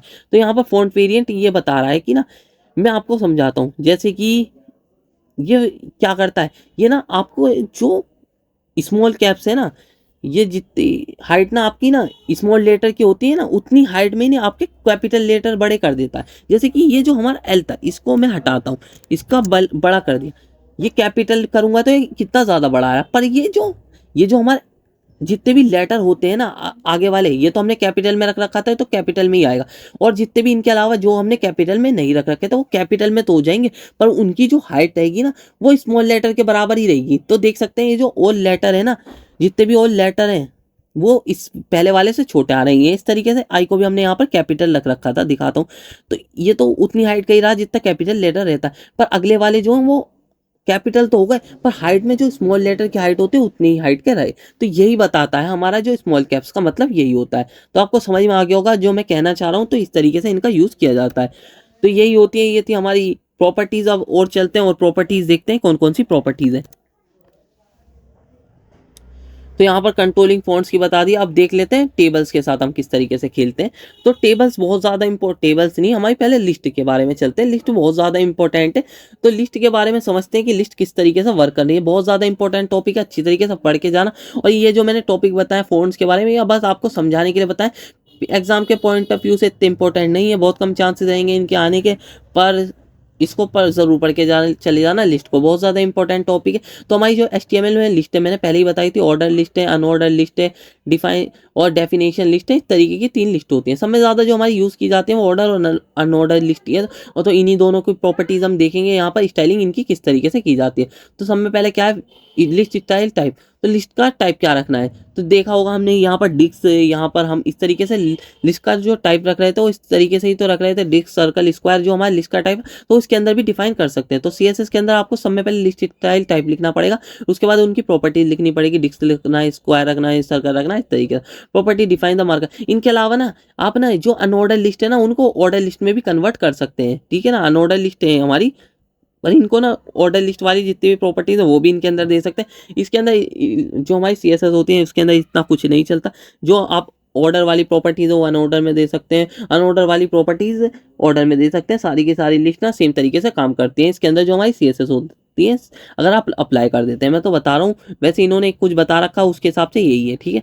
और डेसिमल में डेसिमल, लोअर अल्फा, अपर रोमन, इस तरीके से हमारी ऑर्डर लिस्ट के लिए प्रॉपर्टीज होती हैं, ठीक है। वर्किंग विद लिस्ट, तो उनको इस तरीके से लिखा जाता है। अभी मैं बताऊंगा अभी किस किस तरीके से और लिख सकते हैं। जैसे कि ऑर्डर लिस्ट है, उसके अंदर लिस्ट स्टाइल हमने स्क्वायर कर दिया, और फिर ऑर्डर लिस्ट है उसके अंदर लिस्ट स्टाइल टाइप हमने अपर रोमन कर दिया, इस तरीके से। और रिमूविंग मार्कर, जो मार्कर नहीं आता है कि लिस्ट के अंदर, उसको रिमूव करने के लिए यहाँ पर लिस्ट स्टाइल नन का यूज़ किया जाता है। ये वाली प्रॉपर्टी का लिस्ट स्टाइल टाइप में नन दे देते हैं हम। और यहाँ पर उसके बाद ना ये जो मार्कर है वो हट जाता है इस तरीके से। अब यहाँ पर और देख लेते हैं कस्टम मार्कर। अगर हम उस मार्कर को कोई सा भी कस्टम मार्कर लगाना हो तो उसको किस तरीके से देखेंगे यहाँ पर। तो कस्टमर का लिस्ट स्टाइल इमेज प्रॉपर्टीज का यूज़ करते हैं। इसके अंदर लिस्ट स्टाइल इमेज देंगे और URL देंगे, और उस इमेज का यहाँ पर पाथ दे देंगे, एड्रेस दे देंगे। और लिस्ट स्टाइल पोजीशन, तो ये जो मार्कर है ना वो लिस्ट के अंदर रखना है या लिस्ट के बाहर रखना है, तो उसको डिफाइन करने के लिए यहाँ पर लिस्ट स्टाइल मार्कर का यूज़ किया जाता है। तो इनको देखेंगे इनसाइड आउटसाइड, इसको भी देखेंगे। तो यही हमारी प्रॉपर्टीज़ होती है। तो इनको देख लेते हैं, एक बार समझ लेते हैं, इनको पढ़ लेना। जो हमारी लिस्ट स्टाइल होती है वो लिस्ट जो होती है इंपॉर्टेंट होती है, और ये जितनी थ्योरी बताई है वही लिख के आ जाना, और ये जो मैंने एग्जाम्पल लिख रखे हैं वही लिख देना। आपको फुल मार्क्स मिलेंगे, जितना मैंने बता रखा उतना लिख देना, सारे के सारे आपको फुल मार्क्स मिलेंगे लिस्ट के अंदर, अगर आप लिस्ट वाला क्वेश्चन आता है। तो इसका कोड देख लेते हैं, कोड किस तरीके से वर्क करता है। index.html पर आ जाते हैं। समय पहले देखते हैं हमारी अनऑर्डर लिस्ट। अनऑर्डर लिस्ट को समय पहले सिलेक्ट करने के लिए आपको या तो यहाँ पर अनऑर्डर लिस्ट में आप कोई क्लास दे सकते हैं, आपकी मर्जी, आईडी देना चाह रहे हैं आईडी दे सकते हैं, ठीक है। इस तरीके से अनऑर्डर लिस्ट में आप आईडी भी दे सकते हैं, क्लास भी दे सकते हैं। हमने तो इसको एलिमेंट सिलेक्टर की मदद से सिलेक्ट कर लिया, यहाँ पर UL लिख के यहाँ पर एलिमेंट्स सिलेक्ट कर लिया, ठीक है। यहाँ पर देख सकते हैं आप, इस समय पहले आते हैं यहाँ पर अनऑर्डर वाली ऊपर वाली लिस्ट है जो होम अबाउट सर्विस आ रहा है, ठीक है। तो इसके अंदर अगर हम लिस्ट स्टाइल सर्कल करते हैं तो समय पहले तो इसका डिक्स होता है, जो आगे मार्कर सा जो बना हुआ है डिक्स होता है। इसको अगर हमें सर्कल में कन्वर्ट करना है तो सर्कल में हम कर देते हैं, ठीक है ना। इस तरीके से सर्कल में कन्वर्ट करने के लिए एक और चीज़ मैं बता देता हूँ आपको ना, ये जो हमारी ये है ना, यहाँ पर सर्कल की जगह ना मैं क्या कर सकता हूँ, मैं अगर ना यहाँ पर ना ये दूंगा ना, यहाँ पर ना मैं दूंगा यहाँ पर जियो, देख सकते हैं मैंने वही कहा था ना, इसके अंदर कुछ लागू नहीं होता। अनऑर्डर लिस्ट में ये वाली प्रॉपर्टीज हम नहीं दे सकते, क्योंकि उसके अंदर हमारी अनऑर्डर वे में होनी चाहिए ना सारी प्रॉपर्टीज। मैंने वही कहा कि हम ना अनऑर्डर लिस्ट को भी ना यहाँ पर ऑर्डर लिस्ट बना सकते हैं। इस तरीके से इसके अंदर कोई भी मायने नहीं रखता, सारी की सारी लिस्ट की प्रॉपर्टीज सेम ही होती है। जो सारी प्रॉपर्टीज आप अनऑर्डर लिस्ट में अप्लाई कर सकते हैं वो ऑर्डर लिस्ट में भी अप्लाई कर सकते हैं, जो अनऑर्डर लिस्ट में कर सकते हैं वो ऑर्डर लिस्ट में भी कर सकते हैं। यहाँ पर हम सर्कल ही कर देते हैं यहाँ पर, ठीक है। सर्कल कर दिया तो सर्कल में इस तरीके से हो जाता है। तो इसको कमेंट करते हैं, बाय डिफॉल्ट जो हमारा होता है डिक्स होता है। अगर स्क्वायर करना चाह रहे हैं तो स्क्वायर भी कर सकते हैं, अगर इमेज लगाना चाह रहे हैं इमेज भी लगा सकते हैं, कुछ भी कर सकते हैं, आपकी मर्जी। दोनों की प्रॉपर्टी सेम ही होती है यहाँ पर। और लिस्ट स्टाइल टाइप क्या करेंगे, अगर हम नन करेंगे तो यहाँ पर नन हो जाएगा। नन का मतलब ये रहा, लिस्ट स्टाइल हमने नन करा ना, यहाँ पर इसका जो मार्कर है वो गायब हो जाएगा। इस तरीके से देख सकते हैं आप, नन करा तो मार्कर गायब हो गया। और अब यहाँ पर चलते हैं हम यहाँ पर, और इसके अंदर अगर हमें इमेज देनी हो, कोई भी आगे अगर हमें इमेज देनी हो तो उसके अंदर हम क्या करेंगे, यहाँ पर देख सकते हैं। जैसे कि हमें इमेज देनी हो तो ये इमेज आ गई, इसको मैं क्रोम में जाके समझाता हूँ आपको, यहाँ पर सही से दिखेगा नहीं। तो ये देख सकते हैं आप, ये होम आ गया, एक इमेज लग गई इसके आगे, एक जो भी मैंने इमेज रखी थी वो मार्कर में इमेज आ चुकी है, होम लग गया। फिर होम के आगे देख सकते हैं आप यहाँ पर अबाउट लग गया। इस तरीके से आप ना कुछ देना चाह रहे हैं ना, इमेज भी देना चाह रहे हैं वो भी दे सकते हैं आप। यहाँ पर चलते हैं हमारे कोड में वापस चलते हैं, तो इस तरीके से होता है। इसको कमेंट करते हैं, यहाँ पर ये हो गया, ठीक है। इसको कमेंट करते हैं यहाँ पर हम, और फिर list style position inside. Inside का मतलब मैं बताता हूँ आपको क्या होता है, तो इसको देख सकते हैं लिस्ट स्टाइल का, ये मैं बताता हूँ आपको क्या कहना चाह रहा है। अगर इनसाइड कर दूंगा, अभी मैं बताता हूँ, ये जो मैं पहले इसको उठा के ना, ये जो ये वाली जो प्रॉपर्टीज़ है ना, ये वाली जो प्रॉपर्टीज़ है उसको मैं कट करता हूँ यहाँ से, और उसको मैं कहाँ ले जाता हूँ, मैं ले जाता हूँ उसको यहाँ पर, इस वाले जो है ना इसके अंदर पेस्ट कर देता हूँ। यहाँ पर हम इनलाइन सीएसएस इस्तेमाल कर रहे हैं, ठीक है। इनलाइन सीएसएस मैंने इसकी कर दी। अब मैं एक चीज़ बताता हूँ, ठीक है, मैंने इसकी क्या कर दी, इनलाइन कर दी। अब मैं एक चीज़ बताता हूँ, कहाँ गया हमारा, ये रहा इनसाइड है। इनसाइड का मतलब ये जो है ना, ये इसके अंदर चली गई, ये जो मार्कर है इसके अंदर चला गया। अगर मैं यहाँ पर ना कुछ ही नहीं करूँगा, इसको कमेंट कर देता हूँ, तो देखना, आप देखना, तो ये देख सकते हैं, ये जो बैकग्राउंड प्रॉपर्टीज है ना, बैकग्राउंड की जो प्रॉपर्टी ना फर्स्ट वाले एलिमेंट की, वो सिर्फ होम पर ही लग रही है, क्योंकि ये इसके बाहर था ये मार्कर। ये जो बैकग्राउंड, ये जो मार्कर है ना, जो भी हमने लिख रखा था उसके बाहर था। अगर इसके हम इनसाइड, इसके अंदर करना चाह रहे हैं ना, यहाँ पर इसके अंदर, तो यहाँ पर जो है हमारा, तो यहाँ पर बैकग्राउंड स्टाइल पोजीशन इनसाइड करना पड़ता है। तो इसको समझाने के लिए मैंने स्टाइल का यूज़ करके आपको दिखाया, तो इस तरीके से वर्क करती है, जिससे कि आपको समझ में आ जाए। तो यहाँ पर इस तरीके से वर्क होता है। और यहाँ पर अब इसको ऐसी रहने देते हैं। अब चलते हैं हम ऑर्डर प्रॉपर्टीज़ पर। ऑर्डर प्रॉपर्टीज़ जो हमारी थी, ऑर्डर लिस्ट थी ना, ऑर्डर लिस्ट में भी सेम प्रॉपर्टीज़ ही अप्लाई करते हैं, पता नहीं क्यों दे रखा है। वैसे सारी प्रॉपर्टीज़ जो इन अनऑर्डर में कर सकते हैं वही ऑर्डर में कर सकते हैं, लिस्ट में इसमें कोई डिफरेंस नहीं है। तो ऑर्डर लिस्ट को हमने ऑर्डर लिस्ट के नाम से इसको टैग करा और नेम कर रखा था। आप क्लास कुछ भी, कोई सा भी सिलेक्टर और इस्तेमाल करना चाह रहे हैं वो कर सकते हैं। वहाँ पर क्लास और आईडी देनी पड़ेगी आपको। एट्रीब्यूट सिलेक्टर भी होते हैं, और भी बहुत सारे सिलेक्टर होते हैं, फर्स्ट चाइल्ड सिलेक्टर, ये इस तरीके से हमारे फर्स्ट एन चाइल्ड, इस तरीके से ये हमारी एलिमेंट सिलेक्टर भी होते हैं बहुत सारे। इन तरीके से भी हम सिलेक्ट कर सकते हैं। उनके बारे में आपको ज़्यादा समझना नहीं है, इतने डीप में हमें नहीं जाना, बहुत कम चांसेस आने के, ठीक है। यहाँ पर list style type lower alpha हमने करा, देख सकते हैं ए बी सी डी इस तरीके से आ गया, ठीक है। इस तरीके से इनको करने के लिए होता है। ये जो सेकंड वाली लिस्ट थी ना, इसको देखा होगा आपने, चेंज हो गई थी। और यहाँ पे लिस्ट स्टाइल डिस्क अगर हम करूँगा ना, देख सकते हैं आप डिस्क में भी कन्वर्ट कर सकते हैं। इसको अनऑर्डर को ऑर्डर बना सकते हैं, ऑर्डर को अनऑर्डर बना सकते हैं, इस तरीके से हम। और यहाँ पर लिस्ट स्टाइल ये देख सकते हैं आप, यहाँ पर मैं ये करूँगा, देख सकते हैं कुछ भी कर सकते हैं, आपकी मर्जी है, जोन सा भी देना आप वो दे सकते हैं। और लिस्ट स्टाइल नन करूँगा, यहाँ पर भी नन हो जाएगा। ये रहा, वही प्रॉपर्टीज है दोनों की सेम ही। और यहाँ पर भी वही है हमारा। और ये जो बैकग्राउंड स्टाइल इमेज वाली जो प्रॉपर्टी थी वो यहाँ पर करूँगा, वही सेम फर्क पड़ेगा। और लिस्ट स्टाइल पोजीशन करूँगा, वही इनसाइड आउटसाइड, समय पर जो इसकी बाय डिफॉल्ट होती है वो आउटसाइड होती है, ठीक है। यहाँ पर जो प्रॉपर्टीज होती है इनसाइड, जो बाय डिफॉल्ट होती है आउटसाइड होती है। आउटसाइड लिखेंगे तो कोई फर्क नहीं पड़ेगा, इनसाइड लिखे तब भी कोई फर्क नहीं पड़ेगा। तो इस तरीके से हो जाती है हमारी। तो यही हो गई हमारी लिस्ट प्रॉपर्टीज। आपको समझ में आई होगी जो जो मैं बता रहा हूँ, कि समय ज़्यादा तो इसको नन करने के लिए यूज़ किया जाता है। हम जो लिस्ट स्टाइल टाइप है उसको नन करते हैं हम, क्योंकि ना यहाँ पर नैप बार बनाते हैं उसके अंदर ही इसका ज़्यादातर यूज़ करते हैं, तो इसलिए यहाँ पर इसका यूज़ इस तरीके से किया जाता है। तो यही हमारी लिस्ट थी। लिस्ट के बाद हम हमारे आ जाते हैं टेबल पर। टेबल को देख लेते हैं किस तरीके से वर्क करती है हमारी टेबल। तो लिस्ट स्टाइल के बारे में इतनी थ्योरी लिख के आएंगे तो आपको पूरे मार्क्स मिलेंगे, इतनी थ्योरी लिख के आ जाना, ठीक है। मैंने समझा दिया। वर्किंग विद टेबल, टेबल्स के बारे में ज़्यादा डीप में नहीं बताऊंगा, जो जो इंपॉर्टेंट है ना प्रॉपर्टीज वही बताऊंगा, फालतू कुछ नहीं बताऊंगा, ठीक है। टेबल्स इन एचटीएमएल स्ट्रक्चर, तो टेबल टैग लिखते हैं, टेबल का ओपनिंग और क्लोजिंग टैग होता है, फिर उसके अंदर रो बनाते हैं, रो के अंदर हम हेडर बनाते हैं, और रो के अंदर ही हम डेटा भी लिखते हैं। अगर आपने वीडियो नहीं देखी तो टेबल और लिस्ट की एक वीडियो बना रखे, सेपरेट वीडियो, वो जाके देख लेना, प्रॉपर्टी समझ के आना, फिर वीडियो देखना, ठीक है। समझ गए ना, तो वरना आपको बिल्कुल भी समझ में नहीं आएगा। जब भी आपको पता ही नहीं होगा टेबल कैसे बनाते हैं तो कैसे प्रॉपर्टीज लगा दोगे। Basic table styling, the following CSS properties are commonly used for styling table. तो यहाँ पर ना, तो हमारी बॉर्डर का ही सब में ज़्यादा यूज़ करते हैं। Add border to the table, rows and cells, तो इस तरीके से इसको देखते हैं यहाँ पर। तो यहाँ पर टेबल का इस तरीके से हम, टेबल हमारा जो इसको किस तरीके से चूज कर रखा है, यहाँ पर एलिमेंट सिलेक्टर का यूज़ कर रखा है, और यहाँ पर भी एलिमेंट सिलेक्टर का यूज़ कर रखा है। यहाँ पर बॉर्डर देने के लिए 2 पिक्सल सॉलिड ब्लैक, और बॉर्डर कोलैप्स को यहीं समझा देता हूँ। जैसे कि हमारी ये 2 टेबल है, इनको 2 टेबल है, इनके बराबर में बैकग्राउंड है, और ये दोनों की दोनों टेबल बिल्कुल ही बराबर मिली हुई है, इस तरीके से। जैसे इस तरीके से मेरी बात समझना, जो मैं बता रहा हूँ इस तरीके से मिली हुई है। तो इन दोनों का जो बॉर्डर है ना बहुत बड़ा सा लगेगा, ठीक है। इन दोनों के बॉर्डर को एक ही बॉर्डर में आपस में मिलाने के लिए, मर्ज करने के लिए ना, तो यहाँ पर बॉर्डर कोलैप्स का यूज किया जाता है। तो यही मतलब है, ये बस यही प्रॉपर्टीज है, यही समझा दी मैंने, यही मतलब है इसका, ठीक है। बॉर्डर प्रॉपर्टीज के बारे में आप समझते हैं, बॉर्डर की प्रॉपर्टीज क्या होती है। बॉर्डर एक प्रॉपर्टीज होती है जो बॉर्डर देने के यूज होती है। अभी अगला टॉपिक ये हमारा मार्जिन पैडिंग वाला, ये तो इसको भी देखेंगे। तो सबसे पहले बॉर्डर प्रॉपर्टीज हम टेबल में समझ लेते हैं किस तरीके से वर्क करती है। टेबल में आप देख सकते हैं यहाँ पर हमारी एक टेबल बना रखी है। सबसे पहले तो हेडिंग लिख रखी है, मैं समझाता हूँ यहाँ पर आपको। सबसे पहले तो हमारी H1 हेडिंग है, उसके बाद टेबल का ओपनिंग टैग है और टेबल का क्लोजिंग टैग है। टेबल के अंदर सबसे पहले रो बनती है और रो के अंदर ही हमें हेडर बनाना पड़ता है। हेडर के अंदर एस नंबर इस तरीके से, नेम है और फिर एज है, और ये टीएथ हेड है, इसका मतलब हेडर डेटा वाला। और टीडी का मतलब टेबल डेटा, ठीक है, टेबल हेडर टेबल डेटा। तो इस तरीके से टेबल रो बनी हुई है, सेकंड रो बनी हुई है, इस तरीके से फर्स्ट रो हो गई थी, और फिर उसके बाद ये सेकंड रो बनी हुई है, ठीक है, और उसके अंदर ये डेटा पड़ा हुआ है इस तरीके से, ठीक है। और इसी तरीके से थर्ड डेटा पड़ा हुआ है, इसी तरीके से फोर्थ डेटा पड़ा हुआ है। अगर टेबल वाली आपने वीडियो नहीं देखी तो बिल्कुल जाके देख लेना, बिल्कुल भी नहीं समझ में आएगा टेबल और लिस्ट क्या होती है। जब आप वो वीडियो नहीं देखेंगे तो आपको कैसे पता चलेगा टेबल और लिस्ट क्या होती है। तो पहले वीडियो देख लेना, सेपरेट वीडियो बनी हुई है, तो वो वाली वीडियो सेपरेट वीडियो है, आप जाके देख सकते हैं, ठीक है ना। तो सब में पहले हमें क्या करना है, तो इसके अंदर पूरी टेबल को बॉर्डर देना है। तो टेबल को बॉर्डर देने के लिए यहाँ पर टेबल दे रखा है, टेबल। तो यहाँ पर हमने एलिमेंट, टेबल को आप कोई सी भी क्लास और पैराग्राफ भी दे सकते, वो कह रहा टेबल को आप आईडी और क्लास भी दे सकते हैं, तो आपकी मर्जी है। यहाँ पर टेबल हमने यहाँ पर यूज किया, इसको पहले अनकमेंट करते हैं यहाँ पर, ठीक है। बॉर्डर जो दे रखा है ना, border 2 pixel solid black, 2 pixel का बॉर्डर होगा। जो विड्थ होगी ना, जो बॉर्डर की विड्थ होगी वो 2 पिक्सल की होगी, और वो क्या होगा, सॉलिड होगा। सॉलिड का मतलब उसके डॉटेड वेवी इस तरीके से नहीं होगा, और उसका कलर क्या होगा, ब्लैक होगा। ये सब बताने के लिए यहाँ पर बॉर्डर का यूज करा, इस तरीके से बॉर्डर लिख दिया हमने यहाँ पर, ठीक है।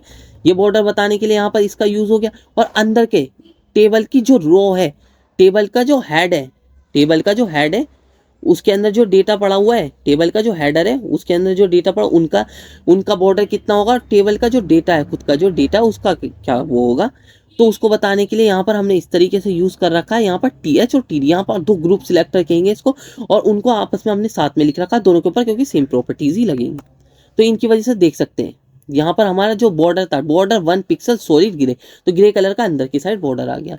तो इस तरीके से यहाँ पर टेबल के अंदर बॉर्डर देने के लिए यहाँ पर बॉर्डर प्रॉपर्टीज का यूज किया जाता है, ठीक है।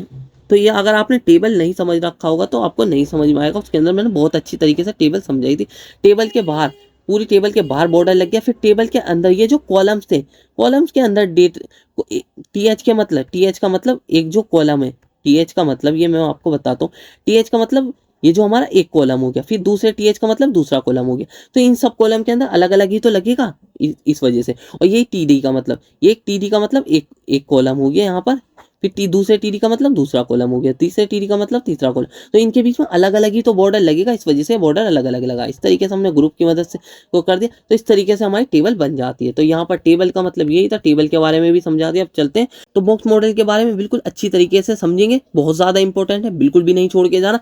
तो बॉक्स मॉडल के अंदर क्या कहना चाह रहा है, CSS box model is a fundamental concept in web page design. तो फंडामेंटल कॉन्सेप्ट है वेब डिजाइन में, that describe the structure of a element as a rectangular box. तो इसका यूज किस तरीके से किया जाता है, मैं सिंपल वर्ड में समझाता हूँ। जितने भी एलिमेंट है, चाहे H1 दे रख रहे हो, H1 पैराग्राफ, H1 जो हमारा टैग है वो देख रहे हो, डिव देख रहे हो, आप सारे के सारे जो एलिमेंट होते हैं, इमेज टैग भी देख रहे हो, वो सारे के सारे जो एलिमेंट, जो सीएसएस के अंदर सारे के सारे एलिमेंट डिफाइन किए जाते हैं ना, वो as a rectangular box define किए जाते हैं। उनका जो स्ट्रक्चर है ना, as a rectangular box define किया जाता है। वो सब सीएसएस में एक ना रेक्टेंगुलर बॉक्स में होते हैं, रेक्टेंगुलर बॉक्स दिखते हैं, ठीक है। यही मतलब कहना चाह रहा है वो, सिंपल मैंने ये बता दिया आपको, यही लिखा है इस फर्स्ट पॉइंट में। तो यही लिख के आना, पूरे मार्क्स मिलेंगे सीएसएस बॉक्स मॉडल में। जो मैंने थ्योरी में बताया यही लिख के आना, ठीक है। It consist of 4 main area. तो ये क्या क्या कंसिस्ट करता है, हमारा कंटेंट, पैडिंग, बॉर्डर और मार्जिन, ये 4 चीज़ें होती हैं इस बॉक्स मॉडल के अंदर। सबसे पहले तो कंटेंट होता है। कंटेंट के अंदर वो हो गया जो हमारा, जो भी हम एलिमेंट के अंदर टेक्स्ट लिखते हैं ना, टेक्स्ट लिख दिया, और एलिमेंट के अंदर हमने इमेज लगाई, लिंक लगाया, कुछ भी, ये जो भी होता है वो कंटेंट हो गया। कंटेंट के बाहर जो होती है वो पैडिंग होती है, ठीक है। और फिर पैडिंग के बाहर जो उसके बाहर लगता है, अभी हमने बॉर्डर देखा था, वो बॉर्डर होता है। और बॉर्डर के भी बाहर जो होता है वो मार्जिन होती है, चारों तरफ से मार्जिन। इस तरीके से चारों तरफ से हमारी मार्जिन हो गई, चारों तरफ से ही हमारा बॉर्डर हो गया, और चारों तरफ से ही हमारा पैडिंग हो गई, और चारों तरफ से ही हमारा कंटेंट हो गया। अभी समझाता हूँ मैं आपको कंटेंट के बारे में। पढ़ते जाइए और फिर इसके बारे में कोड करेंगे तो और आपको अच्छी तरीके से समझ में आएगा। समय पहले समझ लीजिए मैं क्या कहना चाह रहा हूँ, ठीक है। Structure of the box model, तो स्ट्रक्चर देखने वाले हैं बॉक्स मॉडल का। समय पहले कंटेंट देखते हैं। कंटेंट क्या होता है? The innermost area where text, image और अदर कंटेंट इज डिस्प्लेड। तो जो इनर मोस्ट एरिया होता है जहाँ पर हमारी टेक्स्ट होता है, इमेजेस होती हैं, अदर कंटेंट कुछ भी होता है जो डिस्प्ले होता है, वो सब क्या होता है? हमारा कंटेंट ही तो होता है। वो सब हम क्या लिख रहे हैं? कंटेंट ही लिख रहे हैं। जैसे H1 के अंदर हमने कोई भी टेक्स्ट लिखा, H1 का ओपनिंग हो गया और क्लोजिंग टैग हो गया, ठीक है। इसके बीच में जो भी कंटेंट लिखा वो क्या हो गया हमारा? ये क्या लिखा, जो भी हमने यहाँ पर कंटेंट लिखा वो कंटेंट हो गया, ठीक है। H1 जैसे कि हमारा इतना बड़ा है, पूरा का पूरा H1 हो गया, इसके बीच में हमने ये कंटेंट लिख दिया इतना बड़ा, ठीक है। इसके बीच में यहाँ से यहाँ तक जो अंदर की साइड इस बॉक्स में होगी, ये जो H1 के एलिमेंट है, यहाँ लेफ्ट राइट इधर की साइड ये जो होगी हमारी पैडिंग होगी, ठीक है। और इसके बाहर हमने देखा था एक बॉर्डर लगता है, इसको मान लेते हैं जो रेड कलर का मैंने बनाया बॉर्डर हो गया। और इसके बाहर जो होगी होगी मार्जिन, ठीक है। चारों तरफ से जो भी होगी इस बॉक्स के बाहर होगी मार्जिन, ठीक है। इस तरीके से होता है, यही हमारा मार्जिन कंटेंट पैडिंग बॉर्डर होता है। इतना सिंपल है, ठीक है। यही समझ लीजिए। The size of the content box can be control by using properties like width and height. तो आपने देखा होगा हम इसको कैसे कंट्रोल करते हैं, विड्थ और हाइट प्रॉपर्टीज देकर, ठीक है।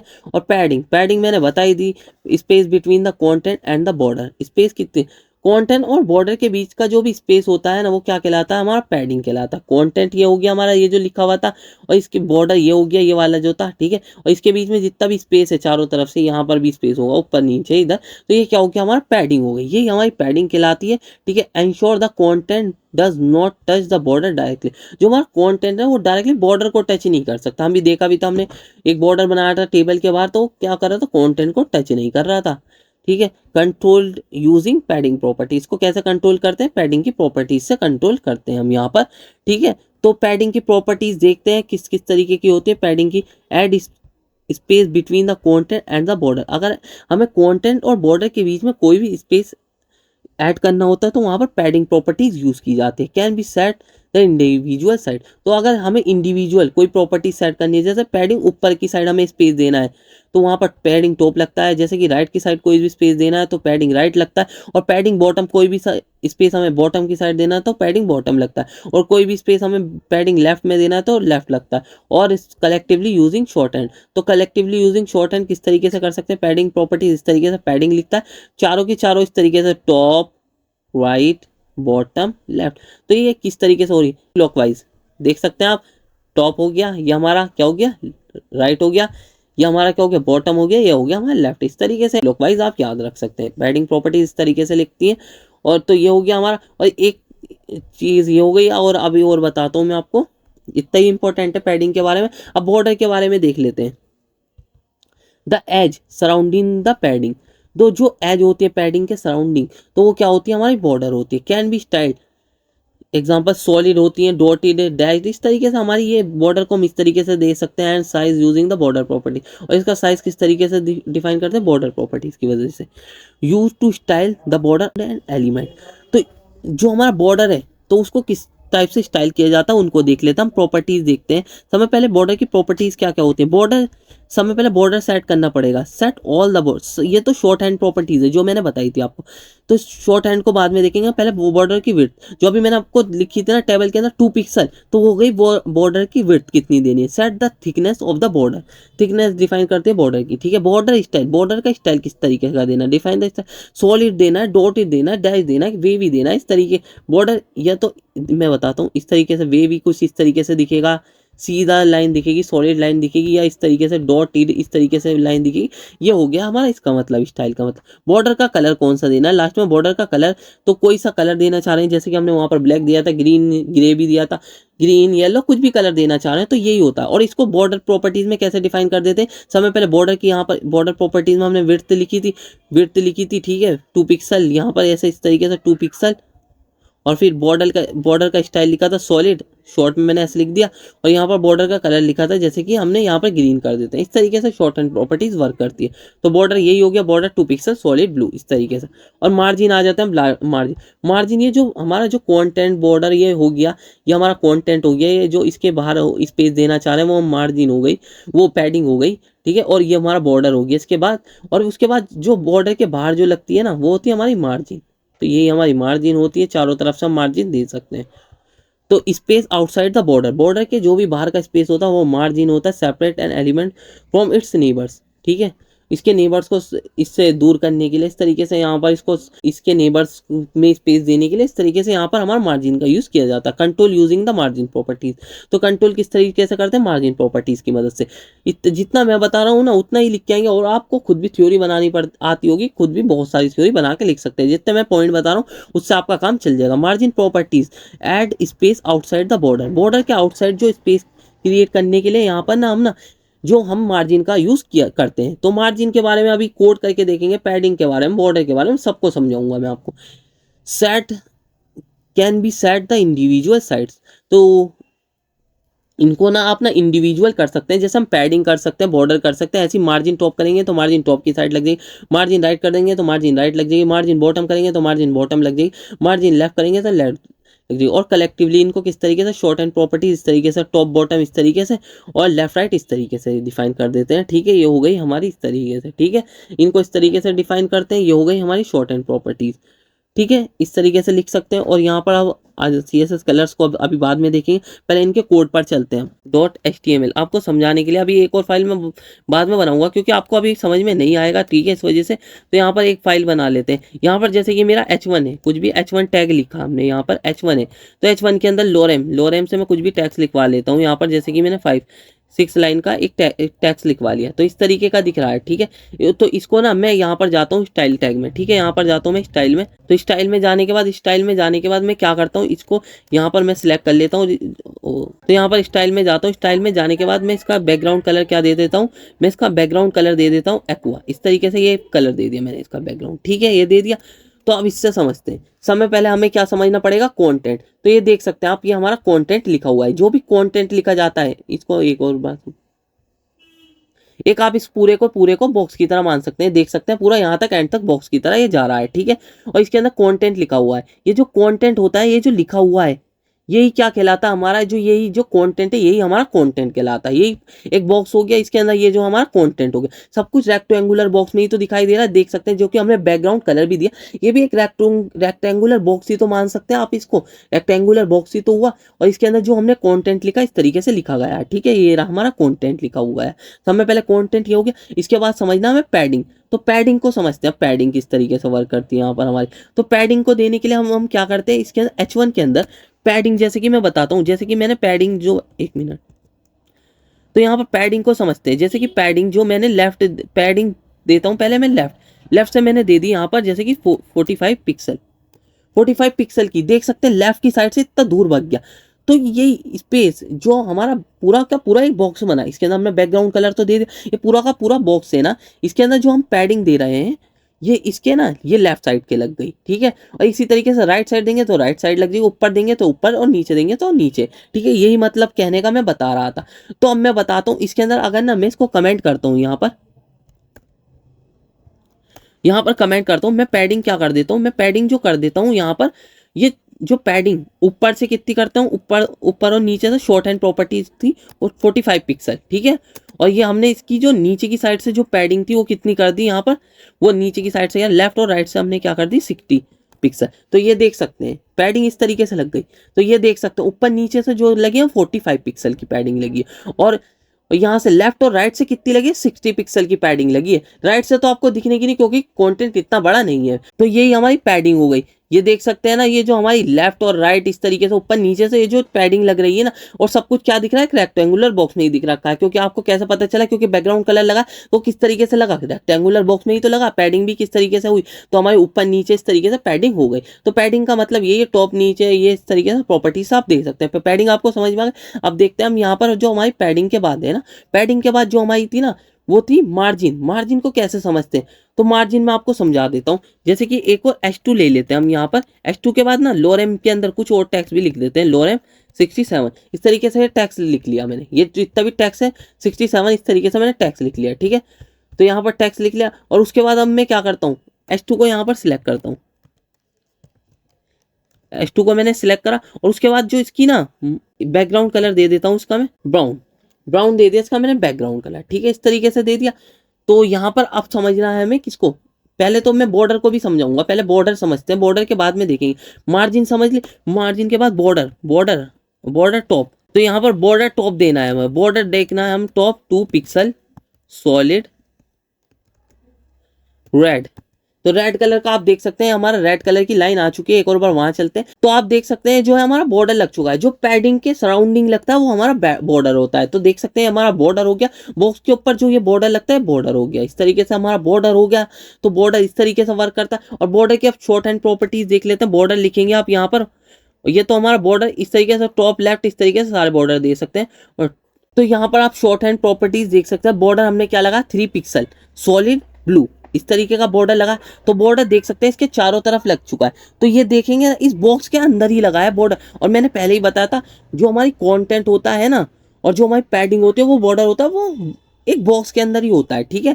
और जो मार्जिन लगती है ना वो इस बॉक्स के बाहर लगती है। तो मार्जिन किसके बॉक्स के, इस जो पूरा का पूरा रेक्टेंगुलर बॉक्स है इसके बाहर लगेगी। तो देख सकते हैं आप, ये देख सकते हैं हमने यहाँ पर शॉर्ट हैंड प्रॉपर्टीज भी आप ना इस तरीके से दे सकते हैं। वो चारों के चारों तरफ लगेगी, लेफ्ट राइट ऊपर, लेफ्ट राइट टॉप डाउन सब जगह लगेगी। अब मार्जिन के बारे में देख लेते हैं, मार्जिन किस तरीके से वर्क करेगी।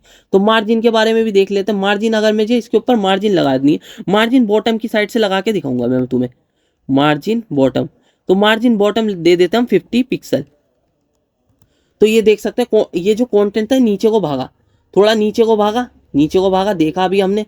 और अब इसको कमेंट करके भी दिखाता हूँ, देखो ऊपर को आ जाएगा। मार्जिन की वजह से मार्जिन लग रही है इन, ये जो बाहर है ना इस बॉक्स के बाहर, ऊपर वाला जो बॉक्स है उसके बाहर मार्जिन लग रही है। तो ये देख सकते हैं मार्जिन की वजह से भागा। तो यही हमारी मार्जिन होती है। तो ये आपको समझ में आ गया होगा मार्जिन, पैडिंग, ये सब क्या होती है। तो यही हम सेकंड वाले में भी करके देख लेते हैं। अब यहाँ पर हम देख लेते हैं जैसे कि पैडिंग देनी थी हमें, पैडिंग कितनी देनी है हमें, हमें क्या देनी है पैडिंग, देखते हैं हमें कितनी देनी है। यहाँ पर देख लेते हैं पैडिंग हमने दे दी 60 पिक्सल। तो यहाँ पर 60 चारों तरफ से लग जाएगी क्योंकि शॉर्ट हैंड प्रॉपर्टीज है ये। और अगर ना आप ना इस तरीके से लिखेंगे शॉर्ट हैंड प्रॉपर्टीज में, आप ना इस पैडिंग 60 पिक्सल लिख देंगे ना, ये चारों तरफ से लिख जाएगी, ठीक है। ये भी एक शॉर्ट हैंड प्रॉपर्टी है। और यहाँ पर अब हम देख लेते हैं मार्जिन, मार्जिन इसकी ना मुझे, मार्जिन जो है इसकी मुझे चारों तरफ से चाहिए, 60 पिक्सल की चाहिए चारों तरफ से। तो ये देख सकते हैं चारों तरफ से 60 पिक्सल की लगी। मार्जिन जो होती है बाहर की साइड से लगी। मार्जिन की वजह से देख सकते हैं ये वाला जो बॉक्स है ना इधर 60 पिक्सल से इधर आ गया, देख सकते हैं आप, ये देख सकते हैं इधर आ गया, ऊपर से भी लगी नीचे से भी लगी। नीचे से तो आपको दिखने की, देख सकते हैं लेफ्ट राइट इस तरीके से। मार्जिन जो होती है वो बॉक्स के बाहर लगती है। तो आपको समझ में आ रहा होगा मार्जिन का मतलब, और बॉर्डर का मतलब भी समझ में आ रहा होगा। बॉर्डर एक और बार देख लेते हैं, बॉर्डर 2 पिक्सल सॉलिड ग्रीन। तो ये देख सकते हैं ग्रीन, इस तरीके से देख सकते हैं आप ग्रीन कलर का। जो जो ये तीनों है ना वो एक बॉक्स के अंदर ही लगते हैं। और मार्जिन जो होती है वो इस बॉक्स के बाहर लगती है। बॉर्डर, कंटेंट और पैडिंग एक बॉक्स के अंदर ही होते हैं और मार्जिन जो होते हैं वो इसके बाहर लगती है। तो मैंने बिल्कुल आपको डीप में समझा दिया मार्जिन, पैडिंग, बॉर्डर क्या होते हैं। तो एक और एग्जांपल देख लेते हैं। वैसे मैंने एक अलग फाइल बनाई थी, वो थोड़ी हार्ड हो जाती, मैंने इस वजह से आपको नहीं दिखाई। तो उसको देख लेते हैं। यहाँ पर वो कहाँ गए हमारे index.html, वो देख लेते हैं। उसके अंदर भी ये रहा, इस तरीके से ही दे रखा है मैंने। पैडिंग के बारे में दे रखा है, padding left right top bottom इस तरीके से दे रखी है। तो इनको भी देख लेते हैं एक बार। समय पहले ये बॉक्स एक डिव है, डिव के अंदर हमने 2 डिव दे रखे हैं, एक डिव को कमेंट कर रखा। पहले फर्स्ट डिव के बारे में समझते हैं। ये जितना भी है इसको कोड को मत देखते हैं हम किस तरीके से वर्क कर रहा है। ये कहाँ गया, यहाँ पर चलते हैं हम, हमारी बॉक्स मॉडल कहाँ गया, इसको बंद करते हैं, इसको खोलते हैं।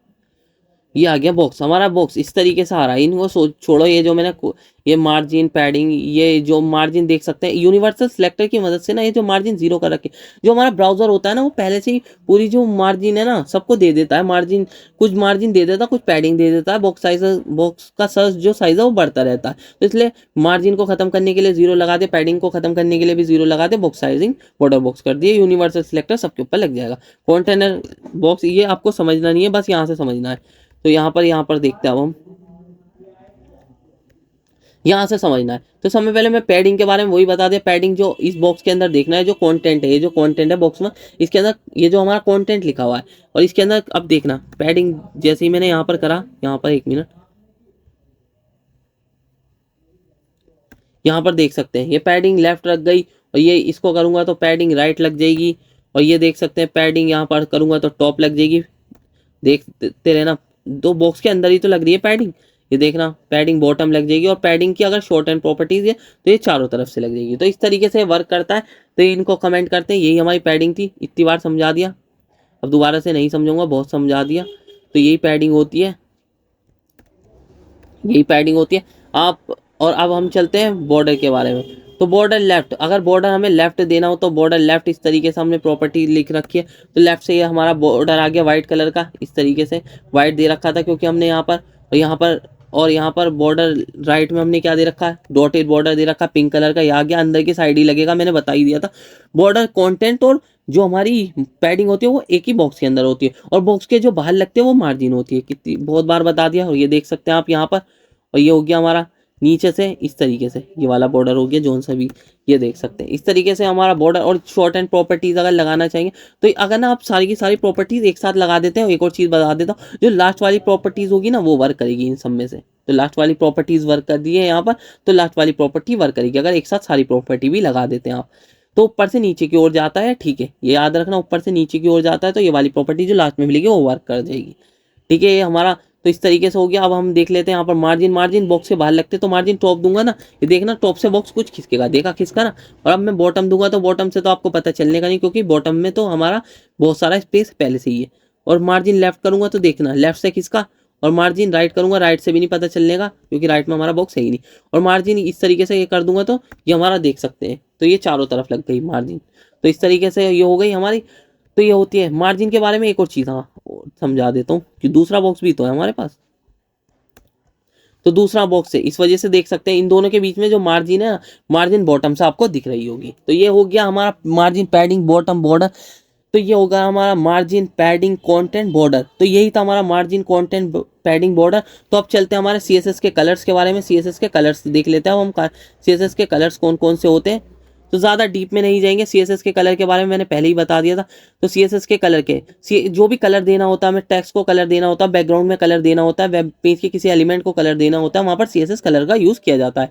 तो CSS colour are use to define the colour of a element on a web page. तो वो वेब पेज में एलिमेंट के कलर को डिफाइन करने के लिए यहाँ पर सीएसएस कलर का यूज़ किया जाता है। They can be applied on a text पर, बैकग्राउंड पर, बॉर्डर पर, अदर पार्ट्स ऑफ एलिमेंट, और जो हमारे वेब पेज के जो अलग अदर पार्ट्स हैं ना उनके ऊपर भी इसका यूज़ किया जाता है। They are several ways to specify colour in CSS. बहुत तरीके से हम सीएसएस को डिफाइन कर सकते हैं। तो नेम कलर, तो समय पहले तो CSS include 140 pre defined colour names like red, blue, green etcetera. तो 140 प्री डिफाइंड कलर है सीएसएस के अंदर। तो देख सकते हैं जैसे कि रेड, तो इस तरीके से नेम से लिख सकते हैं कलर प्रॉपर्टी के अंदर। या अब बताता हूँ हेक्साडेसिमल कलर। हेक्साडेसिमल में use a followed by 3 or 6 hexadecimal character 09AF to define colour. तो एग्जांपल में समझते हैं। तो रेड को डिफाइन करने के लिए इसका ये हेक्सा कोड हो गया, ग्रीन को ये हो गया, और ब्लू को इस तरीके से। तो कलर में हमें क्या डिफाइन करना पड़ता, कलर के अंदर हमें हैश लगा के ना जो हैश कोड है कलर का वो लिख देना होता है, वो कलर हमारे पास शो कर जाता है। तो हम ज़्यादातर हैश कोड में ही कलर लिखते हैं, और हमें ना ही याद रहता कौन कौन से कलर होते हैं, ठीक है।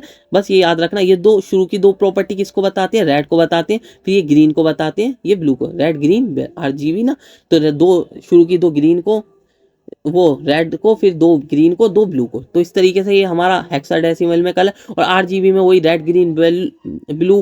तो use RGB to specify red green blue values in a number. तो इनकी वैल्यू कहाँ कहाँ से होती है, रेड की भी 0 से 255 तक, ऐसे ग्रीन की भी 0 से 255 तक, और ऐसी ब्लू की भी 0 से 255 तक। तो इनको किस तरीके से लिखते हैं, आरजीबी लिखते हैं। और फिर उसके बाद ना अगर हमें इस तरीके से कलर देना है तो ये हो गई हमारी रेड की वैल्यू, कितना रेड देना है, ये देना हमें कितना ग्रीन, और ये देना कितना ब्लू। इस तरीके से आरजीबी में हमें वैल्यू लिख दी जाती है। और आरजीबी ए, इसके अंदर बस आरजीबी ए लग जाएगा, सारी वैल्यू सेम रहेगी। और तो ये अल्फा वैल्यू होती है, ट्रांसपेरेंसी को बताते हैं, कलर कितना कम दिखेगा, ओपेसिटी मान सकते हैं। जैसे कि आपने कहीं सॉफ्टवेयर यूज करा होगा जैसे कि फोटोशॉप, उसके अंदर इमेज की जो ओपेसिटी होती है ना उसको हम लो हाई करते हैं, उस तरीके से यहाँ पर ट्रांसपेरेंसी का मतलब ये बता रहा है। अगर आपने वीडियो एडिटिंग भी करी होगी तो वहाँ पर हम कुछ एलिमेंट लगाते हैं जिनकी हमें ट्रांसपेरेंसी कम करनी होती है, तो वहाँ पर इस तरीके से। तो ये इसकी वैल्यू 0 से 1 तक होती है। तो यहाँ पर बस एक वैल्यू फालतू आ जाएगी इस तरीके से, यहाँ पर मीन्स 50% ट्रांसपेरेंट रेट। तो इस तरीके से आरजीबी के अंदर इस तरीके से ये वैल्यू अलग होगी। बस इनके बारे में पढ़ के चले जाना, इतने कलर पूछे नहीं जाते। हम जो वेबसाइट में यूज़ करते हैं सारे के सारे हेक्स कोड में यूज़ करते हैं, कुछ कुछ बार आरजीबी यूज़ कर लेते हैं, आरजीबी ए, पर इससे ज़्यादा कोई भी कलर यूज़ नहीं होता। बस आपको पता होना चाहिए HSL। तो ये इसके अंदर ह्यूज, सैचुरेशन और लाइटनेस में वैल्यू दी जाती है। तो HSL को यूज़ करने के लिए HSL लिखेंगे, उसके बाद इस तरीके से हम लिख देंगे।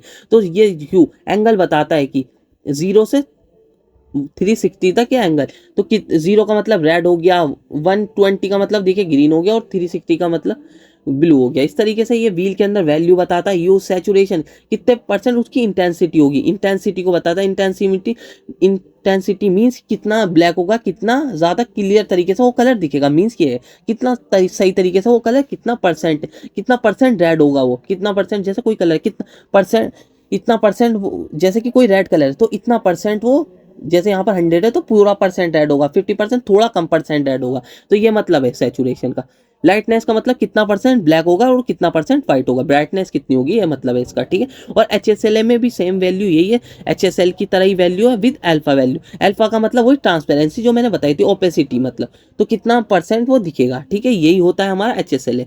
तो यही थी हमारी CSS की स्टाइलिंग, जो कि हमने कलर्स को भी बता दिया। अब इनलाइन और ब्लॉक एलिमेंट को भी देख लेते हैं, इनलाइन और ब्लॉक एलिमेंट क्या होते हैं। तो इनलाइन और ब्लॉक एलिमेंट के बारे में मैं आपको समझा दूंगा, तो आपको अच्छी तरीके से समझ में आ जाएगा। तो यहाँ पर आ जाते हैं हम हमारे, इनलाइन एंड ब्लॉक एलिमेंट पर। इनलाइन एंड ब्लॉक एलिमेंट को भी देखने वाले। इनलाइन जो और ब्लॉक एलिमेंट है ना, वो मैंने पहले छोड़ दिए थे, यहाँ पर HTML में मैंने बताया था, CSS में बताऊंगा। तो सही है, CSS के टाइम पे समझेंगे, क्योंकि फिर आपको समझ में भी नहीं आएगा। तो इनको समझते हैं किस तरीके से ये होते हैं। तो इन HTML element are categorize into 2 types, inline element and block element. तो 2 टाइप्स के एलिमेंट डिफाइन होते हैं हमारे HTML में, इनलाइन और block element. These types determine how element behave in web page layout. तो इनका जो बिहेवियर है डिफाइन करता है कि जो हमारे वेब पेज पर ये जो एलिमेंट है किस तरीके से बिहेव करेंगे, मतलब समझने का कि किस तरीके से दिखेंगे। तो इनलाइन जो एलिमेंट होते हैं ना, जितना उनका कंटेंट होता है उतनी विड्थ लेते हैं, और जबकि जो ब्लॉक एलिमेंट होते हैं ना, वो ना जितना उनका साइज होता है उससे भी ज़्यादा विड्थ लेते हैं, पूरी स्क्रीन की विड्थ लेते हैं वो। अगर जो नया जो ब्लॉक एलिमेंट होगा वो नई लाइन से हमेशा शुरू होता है, ये याद रखना है आपको यहाँ पर। तो इनलाइन एलिमेंट के बारे में देखते हैं यहाँ पर, इनलाइन एलिमेंट क्या क्या है।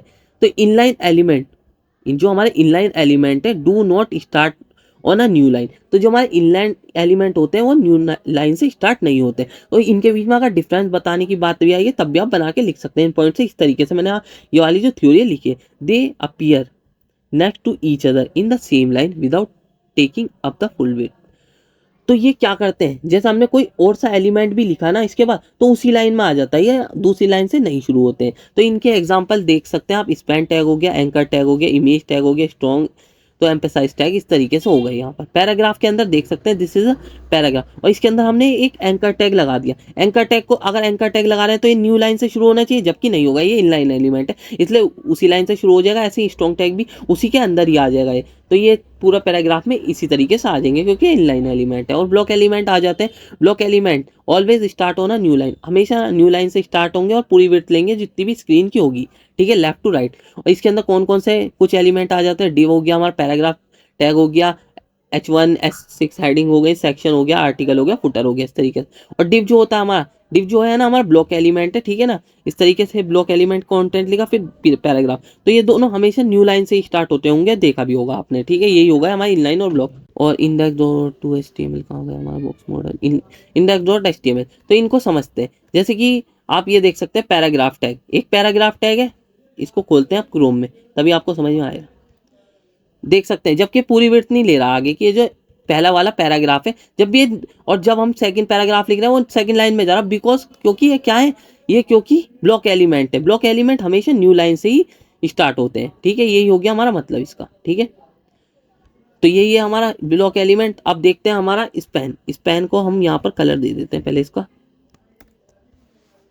बैकग्राउंड कलर दिया हमने इसको। स्पैन को अब अनलॉक करते हैं, यहाँ पर स्पैन को, यहाँ पर भी स्पैन।